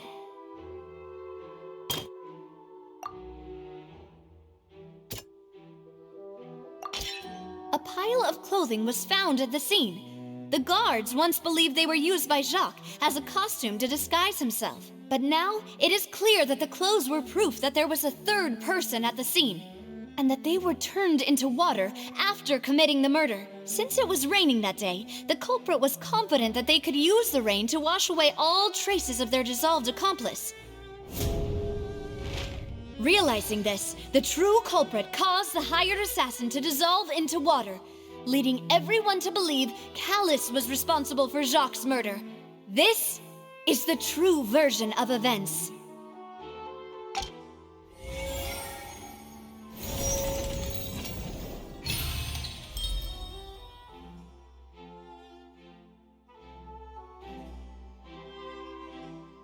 So that's what happened. Wait, you're telling me something as dangerous as water from the primordial sea has been used for all these years? What a great theory. It also explains Callus's and Jacques' respective motives. I guess they didn't shoot each other after all. Mr. Marcel, you are the one being charged with the crime. You should provide a rebuttal if you wish to prove your innocence. But I think I agree with everything Navia just said. In fact, there was nothing in her speech that directly implicated me. Then, may I ask some questions? In my opinion, we primarily need to determine 2 things. 1, do you have the evidence to back up your claims? I'm afraid not. At least not at this very moment. Boo! If you don't have any evidence, you should just go home! I may not have the evidence with me, but I know where I could go to collect it. If we look up the deserted clothes against a record of people who went missing around the same time, we should be able to find a match. Considering the serial disappearances case, the guards probably kept careful records of all missing persons from around that time, regardless of age or gender. That makes sense to me. Monsieur Neuvillette, I would consider this to be a reasonable investigative direction. Why do I feel like Farina's acting a little differently today? Maybe she's scared of embarrassing herself again? Alternatively, she's become more diligent after charging an innocent citizen in the last trial. My second question has to do with the ensuing duel. If the truth is indeed as you described, then why didn't Mr. Callis explain himself in court? If he had testified that a person had been dissolved, he could have at least mounted a defense. I've thought about this too, and the answer is actually pretty simple. He felt there were things that were more important to him. The dissolving power of water from the primordial sea is an important secret for the true culprit of the serial disappearances case. My father could have exposed it for all to see, but he chose to take it to the grave. At that time, Spina di Rosula was in dire straits, and his reputation had already been shattered. He had no guarantee that going forward with the truth would allow the culprit to be brought to justice. What was certain, however, was that it would paint a gigantic target on my back. Boss once told me that Demoiselle had already been selected as the next target of the serial disappearances case. What? If the secret had gotten out, the culprit would have fought an all-out war with Espina right there and then. I wouldn't have been the only one in danger. All of us would have stood to lose our lives. Of course, the guards might eventually figure out the truth of the matter and determine that we were in the right. But what good would that do? How can a hollow verdict protect anyone? Had this opera house ever given my father any kind of confidence in its brand of justice, Spina di Rosula would have had no reason to exist. But by staying silent, we retain the ability to deter our opponents and continue the stalemate. I was able to become Spina di Rosula's president, which made me harder to target, as well as giving me more time to grow and learn. And once I have figured out the truth and stepped up to the challenge, I will do what this opera house cannot, and restore my father's truth and honor back to him. So, you mean to say, your father intended to die in the duelist's ring? That's right. Do you have any proof? Of course. All you need is to ask his opponent, Clarand. I don't need your apology, your guilt, or your support from the shadows. You don't have to do anything for my sake. But since he entrusted his will to you, Clarand, you should tell us the truth about his sacrifice. So, during the duel, did you believe that Callis was intending to die? Yes, I did. As a champion duelist, I've fought many battles and taken a countless number of dishonored lives. In my line of work, I've seen all kinds of people give their all for the faintest hope to continue living. Some were determined, others passionate, and some even manic and twisted. Just one look and I can tell if a duelist is hoping to live or if they're looking to die. I hereby swear on my name and honor as a champion duelist that Mr. Callis never intended to leave the ring alive. Since that's your testimony, I have no more questions. It appears there really are good grounds to reopen this case. I concur. However, Miss Navia, you still have not explained the link between your father's case and the serial disappearances case. Right? What she said was fascinating, but kind of beside the point. Wait, weren't they just talking about the serial disappearances case? Of course, Your Honor. The two cases are connected via a matter of timing. In my father's case, the culprit intended to kill both Jacques and Callis. As a result, they planned to act after hearing 2 gunshots. And at the end of Linny's trial, the culprit also only dissolved the victim in front of everyone because they realized they were at risk of being identified. The culprit could only time their actions so precisely if they were already at the scene. Coincidentally, Marcel attended both the banquet and the trial. So that's why you suspected me. Even after hearing your reasoning, I still can't help but find it a little preposterous. I'm used to it, though. You've always been an impulsive and sentimental child, Navia.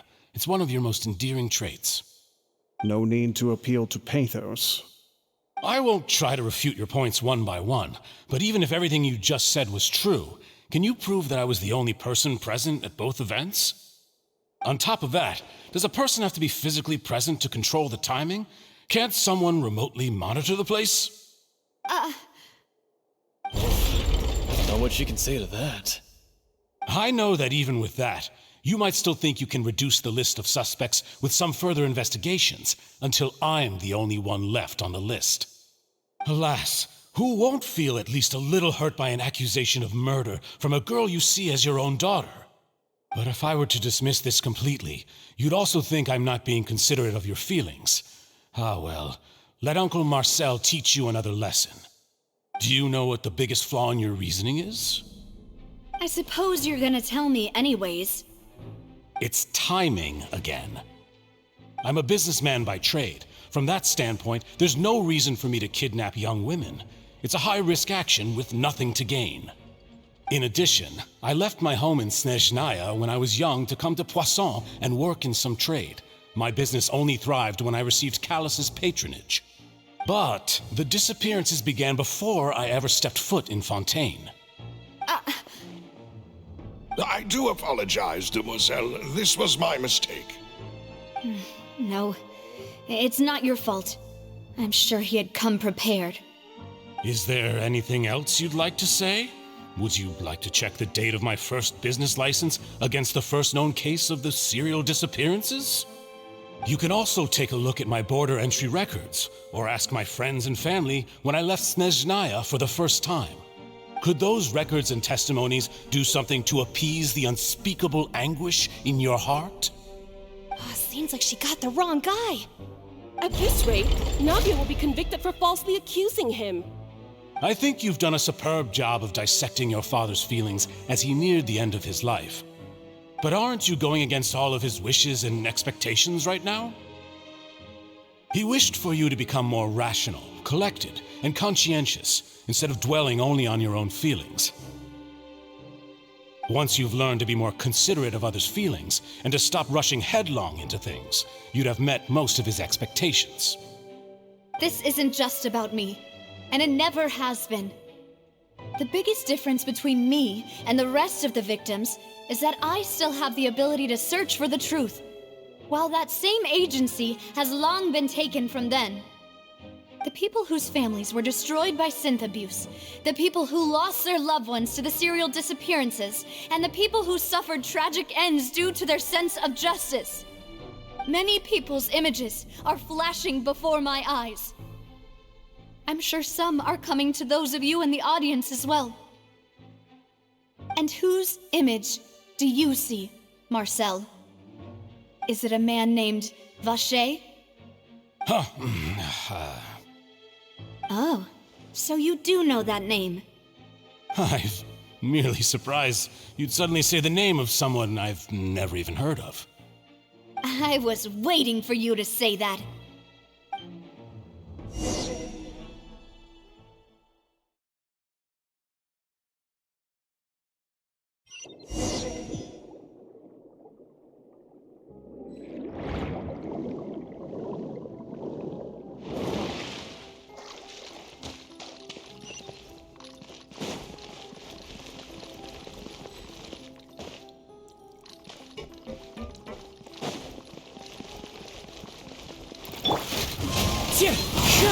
There is no escape! Torn to oblivion! Boring! Useless!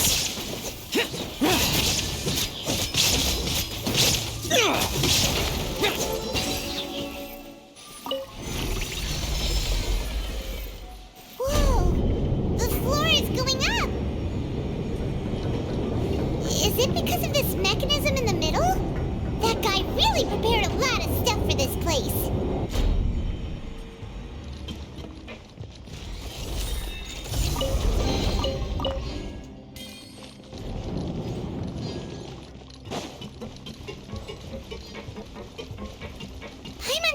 we need to go up, but Paimon doesn't see a way.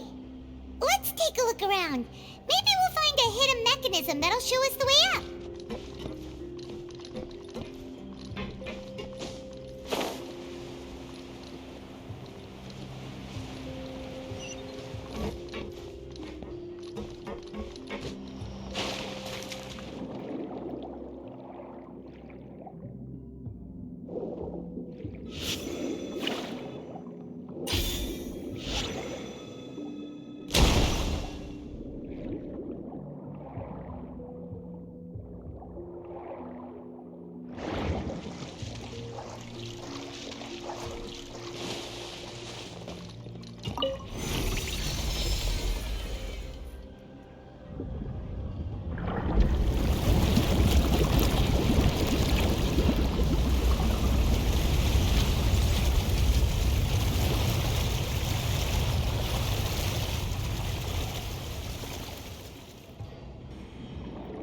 The water level is rising! Now we can swim to the top! But this is still a ways away from where we need to go.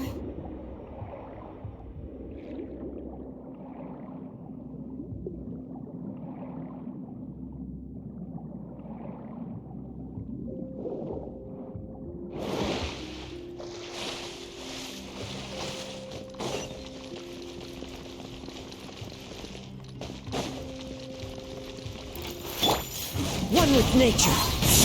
Illusion shattered. Rise.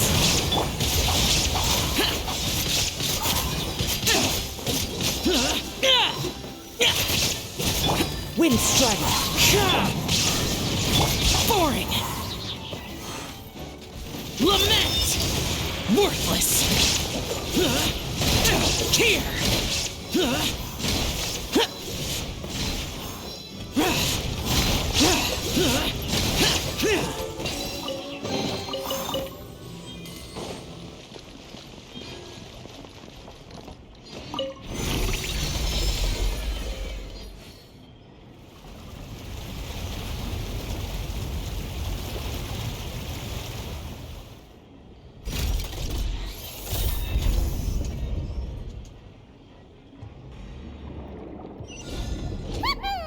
Now the path is clear! Let's go!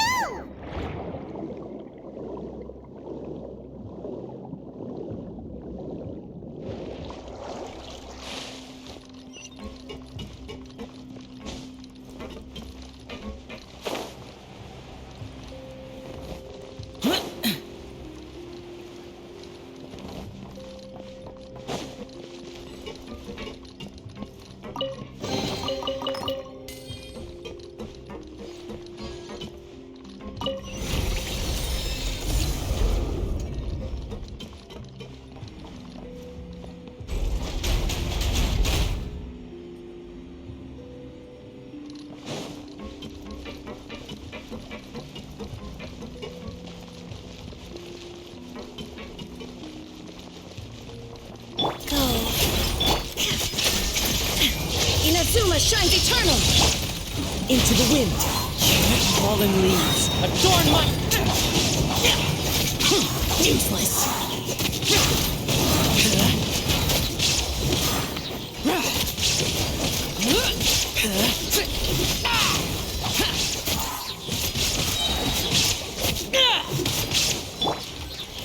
One with nature.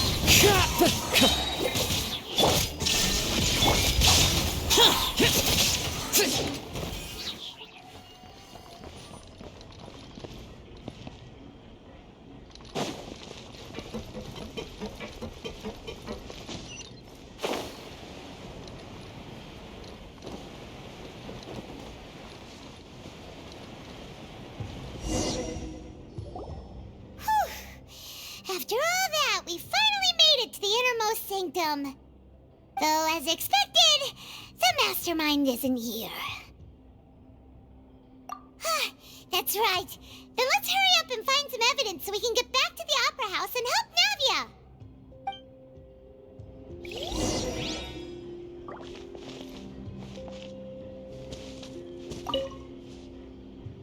What's all this?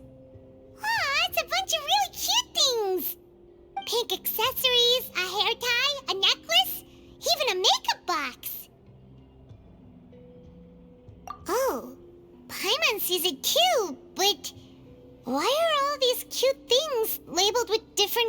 everyone's names. Huh? You mean the girls from the serial disappearances? They were brought here? And then they were turned into water. And all the boxes of things, these names. That means... Oh, this is terrible.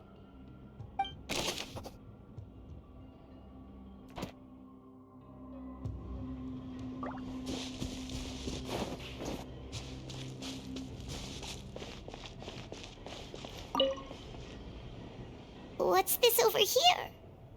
Looks like some kind of place for research. Experiment number 16 aims to verify Jacob Ingold's research conclusions on the primordial sea and use his theory as a foundation to achieve a breakthrough. The experiment was a failure. No individual managed to resurface from the water from the primordial sea. Female specimens 22, 23, and 24 were dissolved.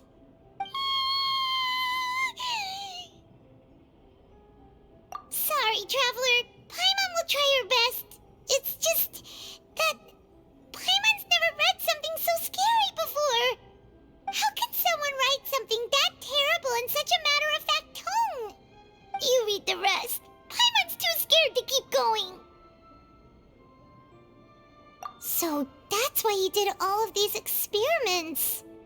Wait, did he really think he'd be able to find a way just by dissolving people over and over? That's just insane! Huh? Isn't that the name you heard by the fountain? Paimon thought he was an eyewitness in the serial disappearances case. Ah, you mean Vache is the one who did all of these... experiments? So that's it!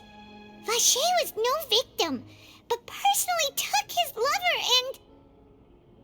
No, that's not it either! If that's the case, why would he want people to resurface from the water?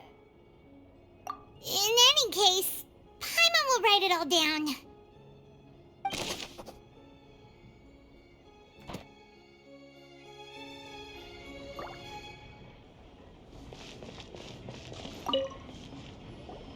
Whoa! There's so much synth here! And so many bottles of ingredients that probably just contain the waters of the primordial sea. Mixing in progress, ready to drink, stock sample? Huh. They've also got all the synth pretty clearly labeled. Whoa, there's even fruit-flavored synth? Yep, it's super obvious.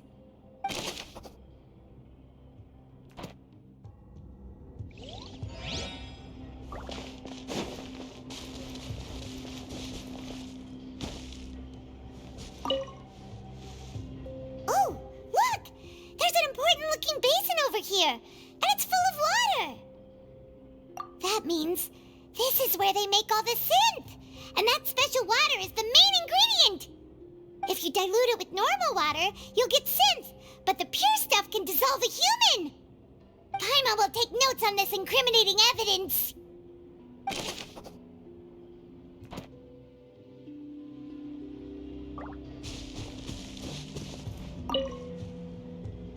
Let's see what's written here. Nothing escapes Detective Paimon's eyes. Callus.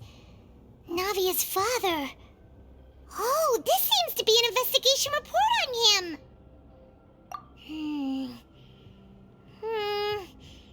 Yep, it's about finding someone to assassinate Jacques and Callus because of a lack of confidence that Jacques himself would go through with it. This should prove the existence of the third person, right? We still have not determined the exact content of the key information Callus has passed on to certain members of his organization. The old dog's a real menace to deal with. Even if he abides by the promise he's made to us, he will still have the upper hand. He can act whenever he wants to make our lives miserable. The only option left is to remove him from the picture entirely. I concur. Let's send someone to kill him. He won't declare war as long as we don't touch Navia. Oh, seems like we've got a bunch of correspondence between the higher-ups. They're all just so evil.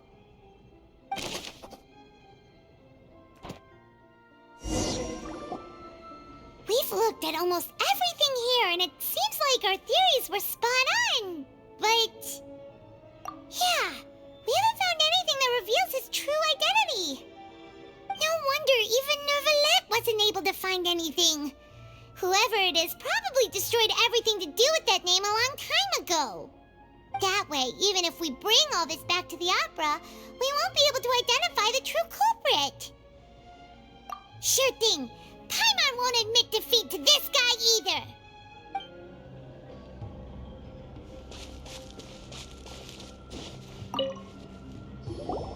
You take that side and Paimon will take this side. Check everything carefully. We'll find something for sure.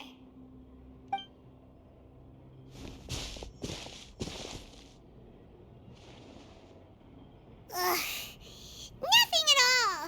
And Paimon can't even find snacks either. Whoa, really? Let Paimon see. Venier. Isn't that Vache's lover's name? Then you found her diary. Let's see. Aw. It's just a normal diary chronicling their love story. She was so sweet, too. Oh, Paimon feels even worse for her now.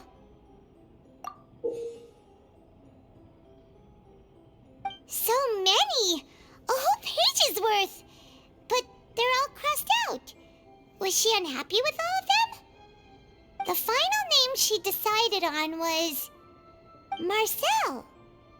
Wait, but Marcel's pretty old. Has this case been going on for so long that he's Vache and Venier's grown son? Hey! Paimon still hasn't figured it out yet.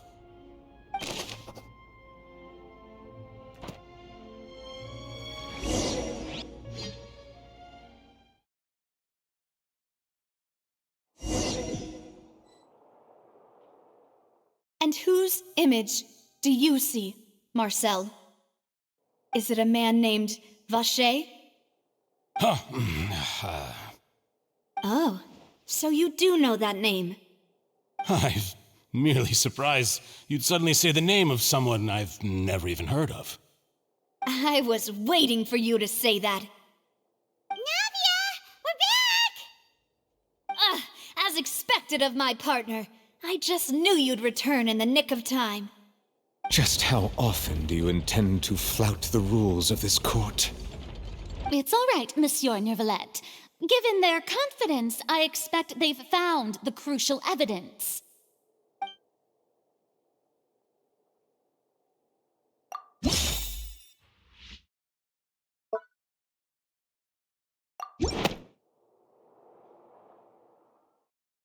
But the truth of it, Marcel, is that you've always been Vache.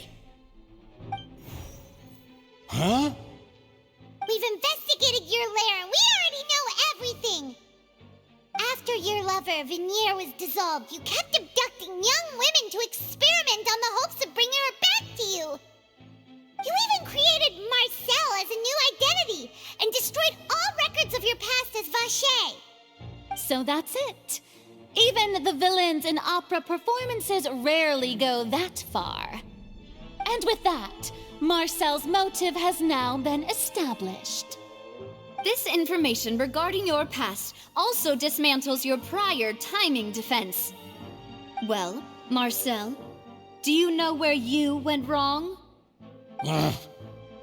You fixated your gaze on the lover that passed away, instead of paying attention to the living people around you. So, you never noticed how we changed, or how we grew as individuals. You also never understood Boss's real expectations for his daughter. Or our determination to see things through. Your determination. Mr. Marcel, please speak up now if you would like to defend yourself. Otherwise, the trial will move on to the next stage. Do you really think I wanted to do any of this? Pay attention to you? What for? Have you ever paid attention to me? Ever empathized with my pain? Ever known how it feels to watch the love of your life dissolve right in front of your eyes? No one helped me. No one even believed me. All those decades ago, even the officers from the Maison Gardiennage were laughing at me. They said there's no way a human being can turn into water. So I must have gone mad from grief. Vignier's death was brushed away by all of you as if it didn't matter at all. Well, now you know, don't you? Ha! Well, it's too late now. All those who were dissolved are gone forever. You only have yourselves to blame.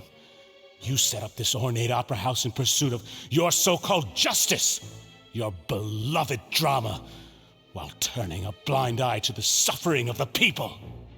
Vignier is dead. We promised each other that we would always be together. Wherever she goes, I will follow.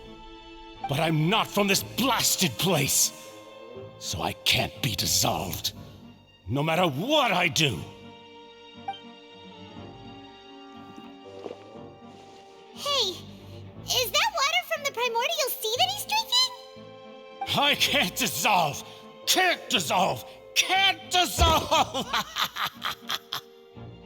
Do you all see? I can't go, I can't follow.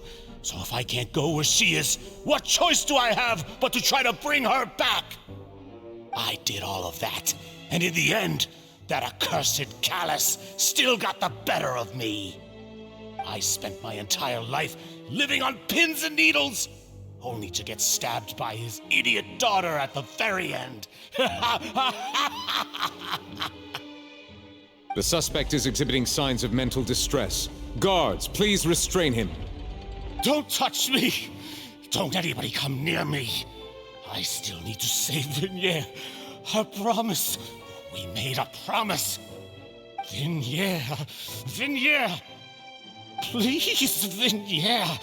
Don't think badly of me. All I want to do is fulfill our promise. At this point, the verdict of this trial is clear. With Mr. Marcel's conviction, the charges against Mr. Tartaglia no longer have any basis.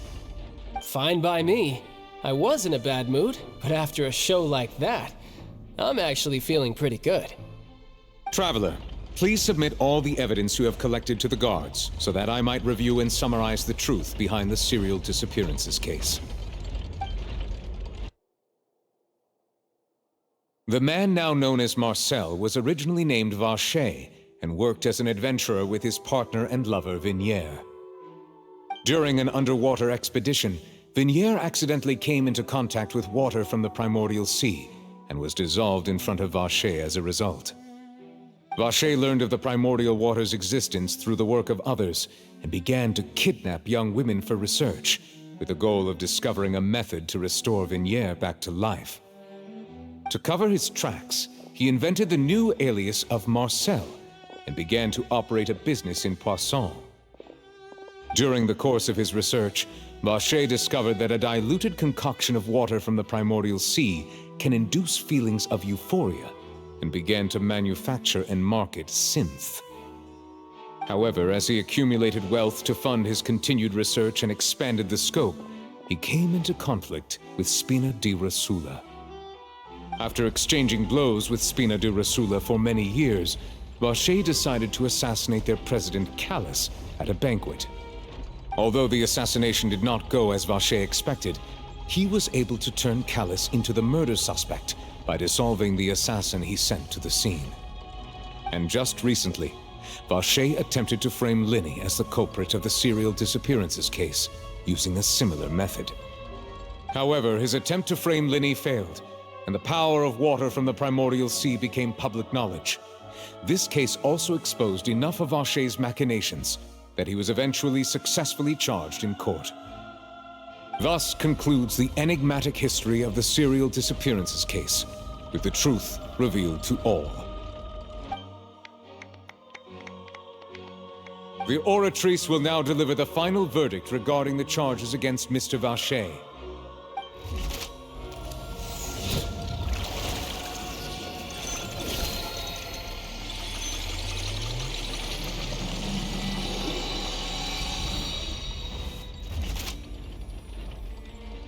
According to the judgment of the Oratrice Mécanique d'Analyse Cardinale, Mr. Vacher is guilty. Guards! Take Vacher away. Good. It's what he deserves. With that, the serial disappearances case is over now. We really just witnessed history. Who would have thought the true culprit would be such a polite and well-spoken guy? Yippee! We helped Navia bring the bad guy to justice! He's hurt so many innocent people and now he's finally getting what he deserves! Huh? Are you okay? Demoiselle, you were absolutely brilliant. The day our late boss had always hoped for has finally come. You can rest easy now, knowing justice has been served. Yeah. It's finally over. It's all thanks to you guys. And my partner. See, Papa? Spina di Rosula's still doing well with me at the helm. Well now, hasn't this been a most delicious piece of drama? The villain has been caught, justice has been served, past wrongs have been righted, and it's a big ol' happy ending. Since it's been such a great show, I'll just let the false accusations against me slide. Either way, I've still got some business to attend to, so if you'll excuse me... Please wait just one moment, Mr. Tartaglia. What now? None of this has anything to do with me. According to court protocol, since this trial was initiated due to a charge against you, a verdict must also be made regarding the initial charge before the trial can conclude. Oh, come on. Is this really necessary? Haven't you already caught the real criminal? Isn't it time for side characters like me to exit stage left? Please respect the laws of Fontaine. This has always been the rule. All right, but this sure is a lot of hassle. All I need to do is stand over there, right? Let's just get this over with. Through evidence presented in the public trial that was just held, it has been established that Mr. Tartaglia has no direct connection to the serial disappearances case. The guilty party has been identified, and thus it is logical to suppose Mr. Tartaglia is innocent of the charges. We now turn to the Oratrice Mécanique d'Analyse Cardinale to render the final verdict on the charges.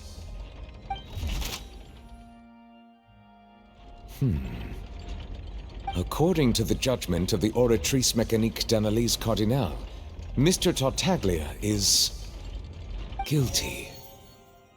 What? Hey! That's not funny! Didn't you just say I'm supposed to be innocent? What's with this verdict? Is your justice machine malfunctioning? Huh? This has never happened before. The Oratrice actually returned a different verdict from the Chief Justice. I mean, have you ever heard of an innocent Fatui Harbinger? Do you think the Oratrice might have just convicted him on general principle? But weren't the charges about the serial disappearances case? No matter what else he's guilty of, it shouldn't affect the verdict in this case, right? The judgment of the Oratrice Mécanique d'Analyse Cardinale is, by law, the final verdict of the court. We must accept the guilty verdict. Guards, please take the suspect into custody per court protocol.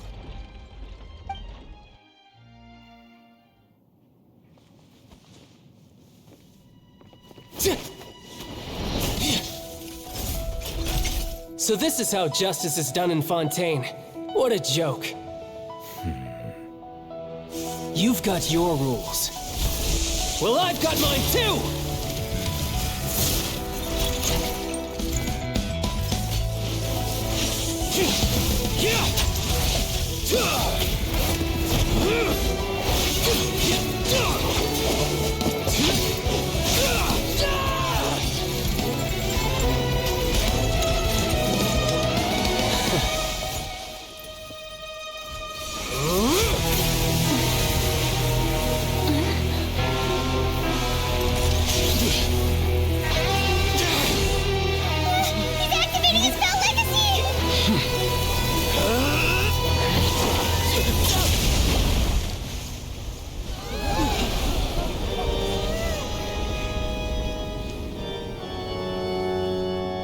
I am sorry.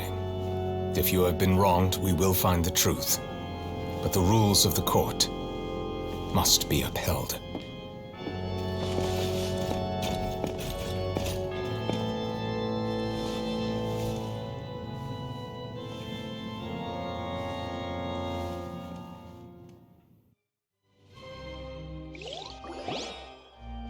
Hey, Monsieur Neuvillette, what's going on? Shouldn't they have been cleared already? Apologies. This is also the first time I've encountered such a situation. However, according to the rules established at the conception of Fontaine's court system, the Oratrice's judgment is the final verdict of the court.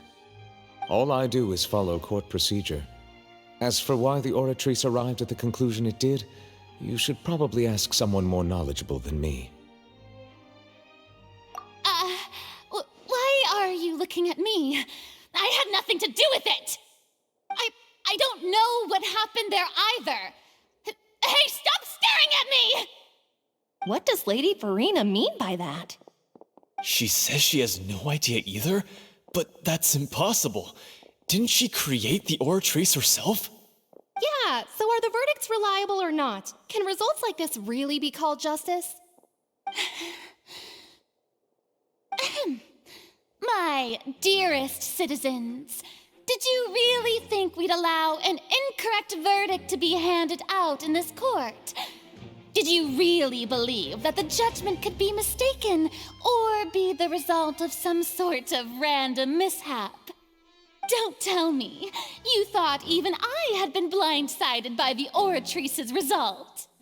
But the way she looked just now, it was pretty obvious she had no idea what was going on. However, given the state of things, I shall give you an explanation. Everything that just took place, including my supposed shock and bafflement, was a part of an elaborate performance, with every action meant to stir up drama and excitement.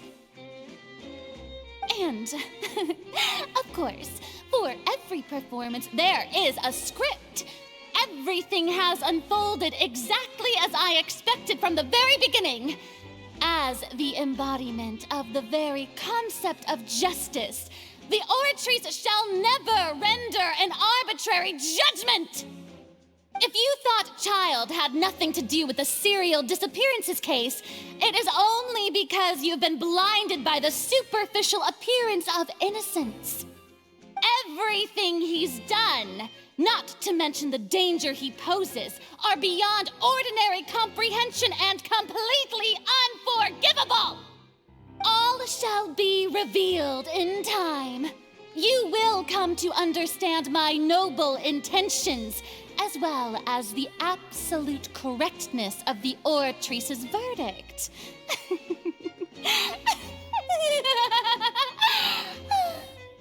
Now, having said that, although I hate to leave things hanging in suspense, it is now time for this performance to end. As the lead actress, I shall be the first to take my leave. Toodaloo! So she chose to make her escape after all, did she? So you're saying we shouldn't put much stock into what she just said? She probably just put on that performance to save face. As for the truth, it's unlikely that she actually has any idea. However, please be assured that I will continue to investigate this case in a personal capacity. Just as I promised, if the judgment has been incorrect, we will do our utmost to clear his name. All right. Even though we feel pretty badly for him, we'll take your word for it for now. After all, he's done plenty of bad stuff, so he should have known he'd go to prison someday, right?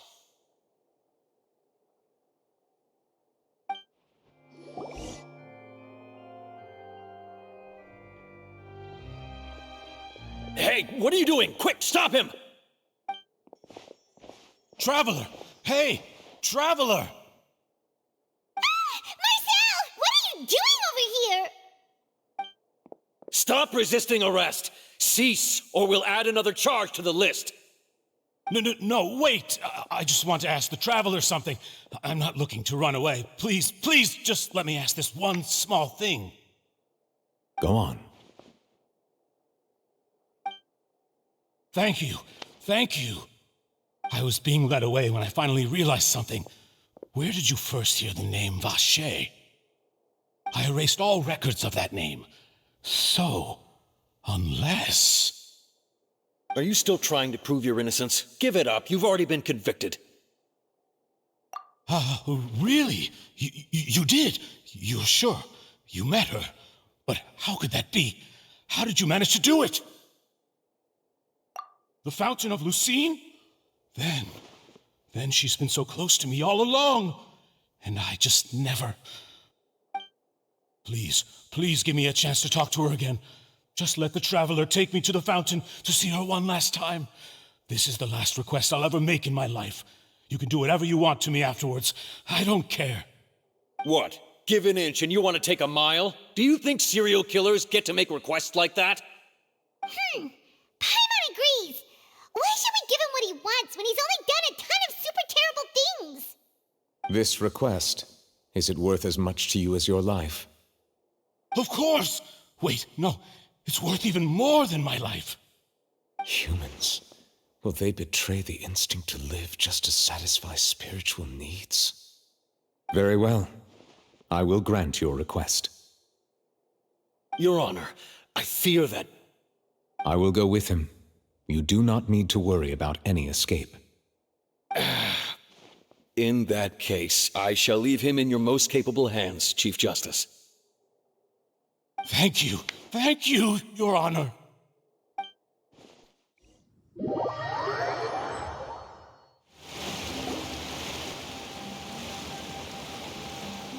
Is this the place? You said she's here, but what do I need to do to see her? Yeah, and even Paimon could hear her after drinking that thing. Didn't you just drink a lot of it on the stage as well? Oh, in that case... Vache! Ah! Yes, that's it! So you heard it too! Vignere, it's me! It's me, Vache! Vache? Vache! I'm here! Where are you, Vignere? I'm coming for you. I'm finally here for you. Hey, wait! Be careful! Hey, wait!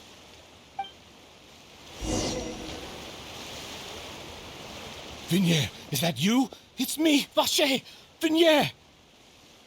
Vache? Why did you come?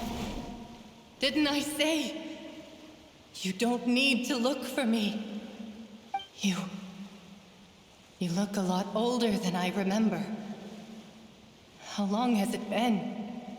It's been more than 20 years. I've suffered for over 20 years since the day you left. All this time, only the thought of bringing you back has kept me alive. Nothing else mattered to me. I must be dreaming. Who would have thought I'd get the chance to tell you all of my feelings like this? Vignere, you are my everything. I really don't know how I could live without you. But Vache, if you ask me, this world would be better off without you. What are you saying? If not for you, I would have finished my law degree and probably become a top-tier attorney one day. If not for you, I would have continued to pursue my love of the arts, and my works would have been displayed in the Palais Mermonia itself. If not for you, I would at least have been able to take care of my mother. And she would not have grown old and died alone, with nothing but the tears on her cheeks. It's all because of your selfishness, Vache.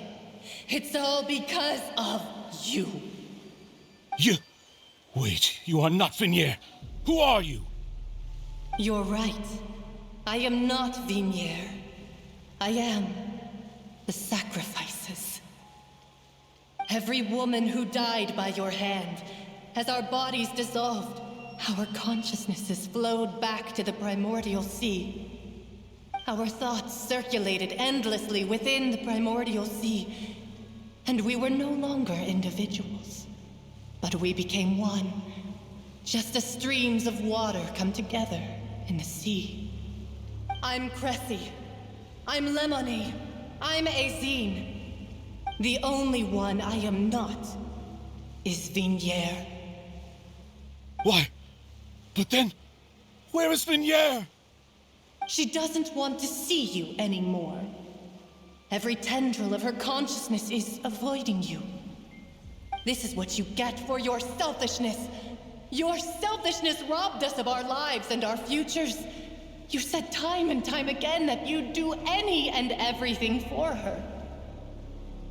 But did you ever consider whether she'd want to see you do the things that you did?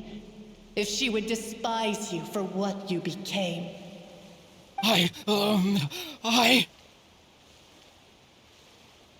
You are a liar, a heartless murderer, and a cowardly narcissist.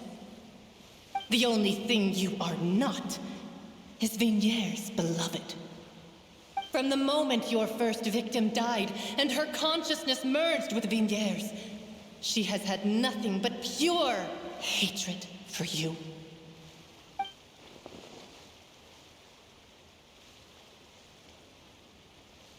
No! Vignier! She can't hate me. Let me see her. Please, have mercy. You still don't understand. When I said don't look for me, that came from the real Vignier. She really doesn't want to see you anymore. But on top of that, she also said that because it's her final drop of pity for you. She said that because she knew that if you did come here, we will show no mercy to you. Vache. Vache? Vache. Vache. Vache. Vache. Drown.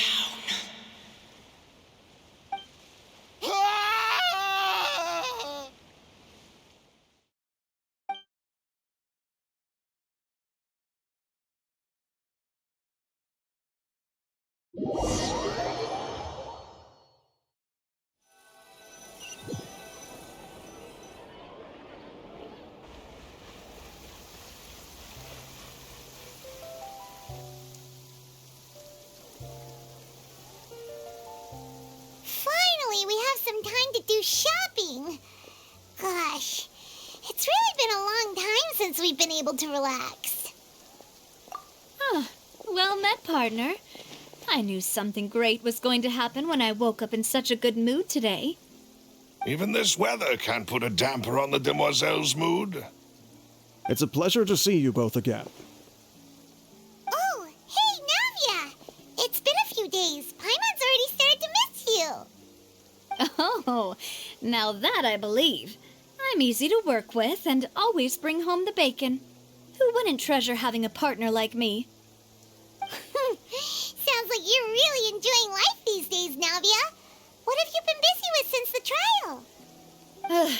It's just been one thing after the other. I've been making non-stop trips between Poisson and the courts in Sen. Everyone from Spina di Rosula organized a memorial for my father. We never held a memorial when he first died, since everyone knew that even if we held one back then, no one was going to come. This time, though, everyone in Poisson, and even many people from the court, all attended. So his name's definitely been cleared now. That's what we like to hear. It's been the dearest wish of Demoiselle all along. That blasted stubborn fool. I was right to put my faith in him. I'm so glad I didn't give up on the case all those years ago. Oh, by the way, I ran into Charlotte just after I left the memorial service. Well, maybe it'd be more accurate to say I knew she would be there, and there was no way she'd just let me go. Huh? So you know Charlotte too? The Charlotte? Journalist from the Steambird? Yeah, way back when I first became the president of the Spina di Rosula, she was all over me. Wouldn't take no for an answer. I believe the story was called The True Heart of Darkness, Secret Tales of the Yellow Rose. To be fair, though, it was a really flattering feature. So, we've been on pretty good terms ever since. She was trying to lean on our friendship to get me to do an exclusive piece on the serial disappearances case. Oh yeah, she told us about that. She's always been super interested in that case, so now her wish has finally come true too.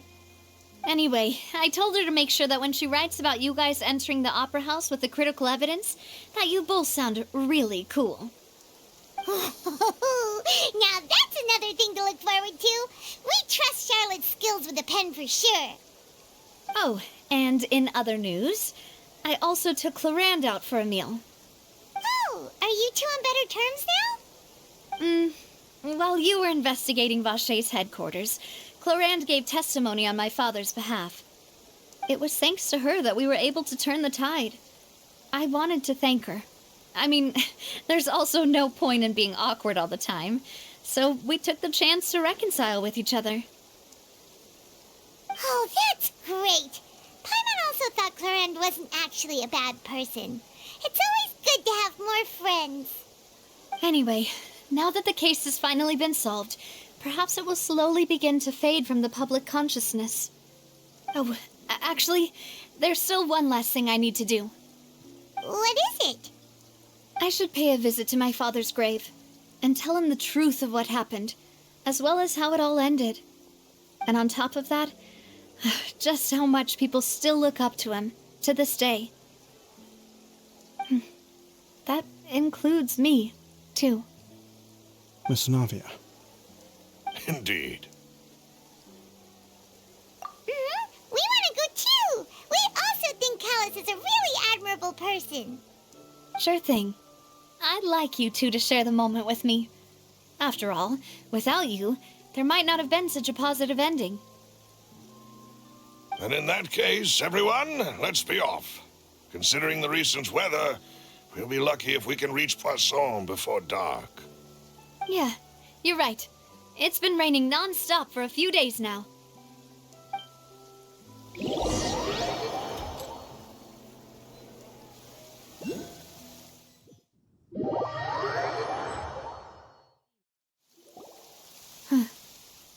This is where my father's grave is. Huh? Hmm? Isn't that Neuvillette? Why would the Chief Justice be here? Huh? My apologies. I should have asked before coming to pay my respects. Don't say that. Sorry about that. Oh, I was trying to say there's no need for you to apologize. I wanted to show my father how much I've grown, but still, I doubt I've grown to the point that even the Chief Justice would feel compelled to apologize to me over and over. In that case, I will stop apologizing for now.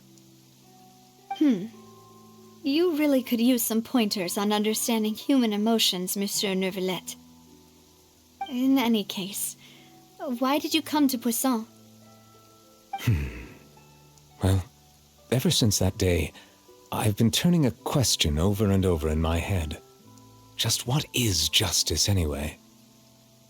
There was once a time when I didn't want to believe that there could be anything more important to humans than life itself.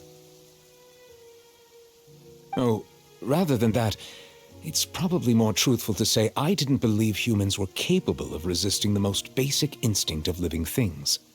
That they could rebel against their own nature, or consider certain things to be more important than their own lives.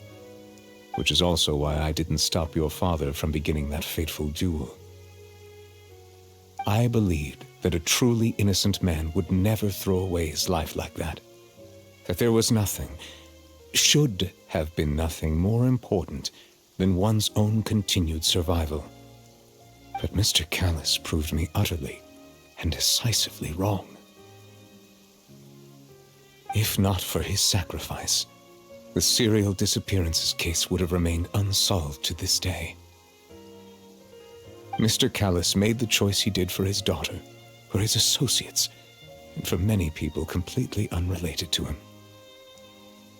And in the end, from a certain perspective, one could say that he did it all for the sake of justice. A justice that's higher than life itself. So, you asked me why I came here. I just wanted to say my apologies to Mr. Callis in person. I should have noticed all of this much sooner. This regret has filled me with a sadness that has haunted me for days. That high and mighty chair in the opera Epiclese indeed insulates one from many important things. Spina di Rosula, thank you so much for your hard work and perseverance. I'm sorry for being mad at you before. So, you're actually one of those types that's cold on the outside, but pretty thoughtful on the inside, huh? That reminds me of Silver, one of my guys. Sorry about that. Self-expression is not one of my strong suits. Didn't I just say you don't need to apologize? Ah, so Navia and Neuvillette seem to have made their peace as well. Let's not disturb them for now. We can wait till after they're done.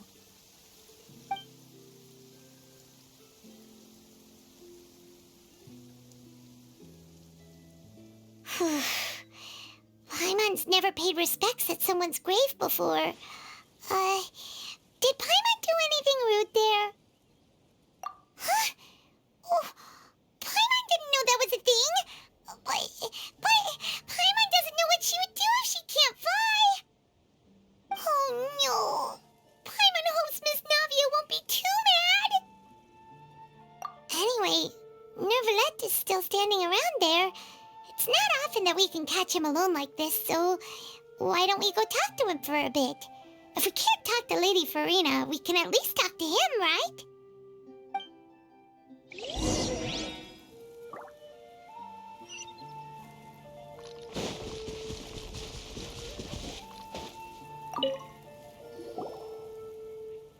Oh, it's you two.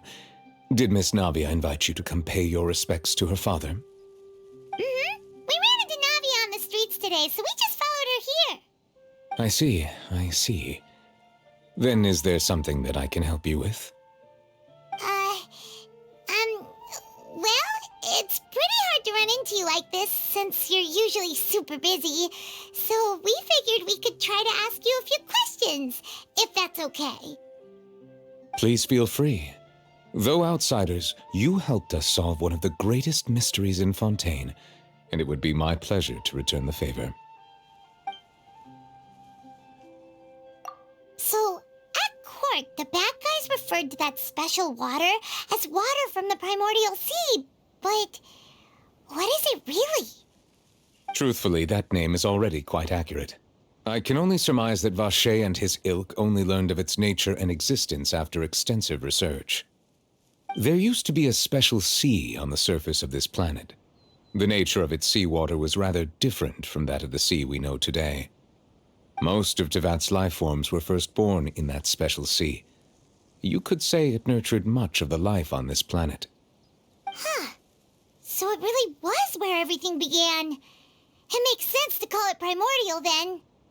But today, the primordial sea no longer exists on the planet's surface. What Vacher discovered must have been some kind of special case, or a remnant from a truly ancient age. Huh. So that's how it is. Oh, you really know everything, Monsieur Neuvillette. But if that's the case, then why would people, at least people from Fontaine, dissolve in that kind of water? Indeed. Why would the primordial sea, which was known to engender and nurture life, suddenly reverse itself and devour life instead? To be frank, that also doesn't match my understanding of this world and its laws. There must still be some unknown secrets around the people of this land. Is there anything else you'd like to ask me about? That the sea levels will rise and everyone will be dissolved in water, leaving Farina crying alone on her throne, but the sins of the people will be finally washed away for good. Does that appropriately summarize the version you've heard? That's right! It was Lenny that told us back then. And that about covers all the main points. Yes, up to the present, I think we reached a point where we have no choice but to confront this prophecy directly. Rumors have it that this prophecy is rooted in the last words the former Hydro Archon left to the world before she passed away. A prophecy? Of the former Hydro Archon? Wow. This is the first time that we've ever heard of it. 2 parts of the prophecy have already proven correct. The rising sea levels and the ability of the people of Fontaine to be dissolved. We should be more vigilant and stay on the watch for further signs. Speaking of the prophecy, Farina has also always taken it quite seriously. Indeed, she has been collecting information and intelligence from across Tevat for this purpose. If the rumors were true, then perhaps this prophecy is the conundrum left to Farina by her predecessor. But with Farina being the way she is, can we really trust her to solve it? Is there anything else you'd like to ask me about? My apologies. My investigation has still not reached its conclusion. However, I still believe the judgment of the Oratrice was not rendered arbitrarily. But you also said you thought he was innocent.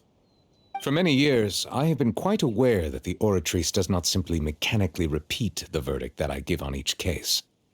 As a divinely created mechanism, the people's unified faith in the concept of justice is integrated into it. Not only can it produce the incredible power of indemnitium, but it likely also possesses other traits, such as self-awareness. Which is all to say, I have been prepared for a situation like this for a long time. Huh. So when Lenny told us that he heard a human voice from the room where the Oratrice's core is stored... I was not aware such a thing had occurred. Perhaps that could serve to prove my conjecture. I will add that to the list of items to investigate. In any case, I am inclined to believe that the Oratrice does have a methodology all its own. We just do not have enough information. Based on Farina's reaction, I doubt even she had any idea what was going on. She managed to bluff her way through it, though, with her time-tested twin tricks of bravado and drama. While we do intend to get to the bottom of this, for now, we regret to say that the Fatui Harbinger will just have to bide his time in the fortress of Meripede. If we did incorrectly convict him of crimes he did not commit, we will most certainly compensate him to the fullest extent allowed by the law. If you ask Paimon, the only compensation he'll want is a no-holds-barred fight with you. Is there anything else you'd like to ask me about? Your sibling, another blonde-haired traveler. I'm sorry, but I've never seen anyone who matches that description. If she ever stepped foot in Fontaine, I'm sure she followed our laws to the letter, and had no reason to appear on the stage of the opera Epiclese. Is there anything else you'd like to ask me about?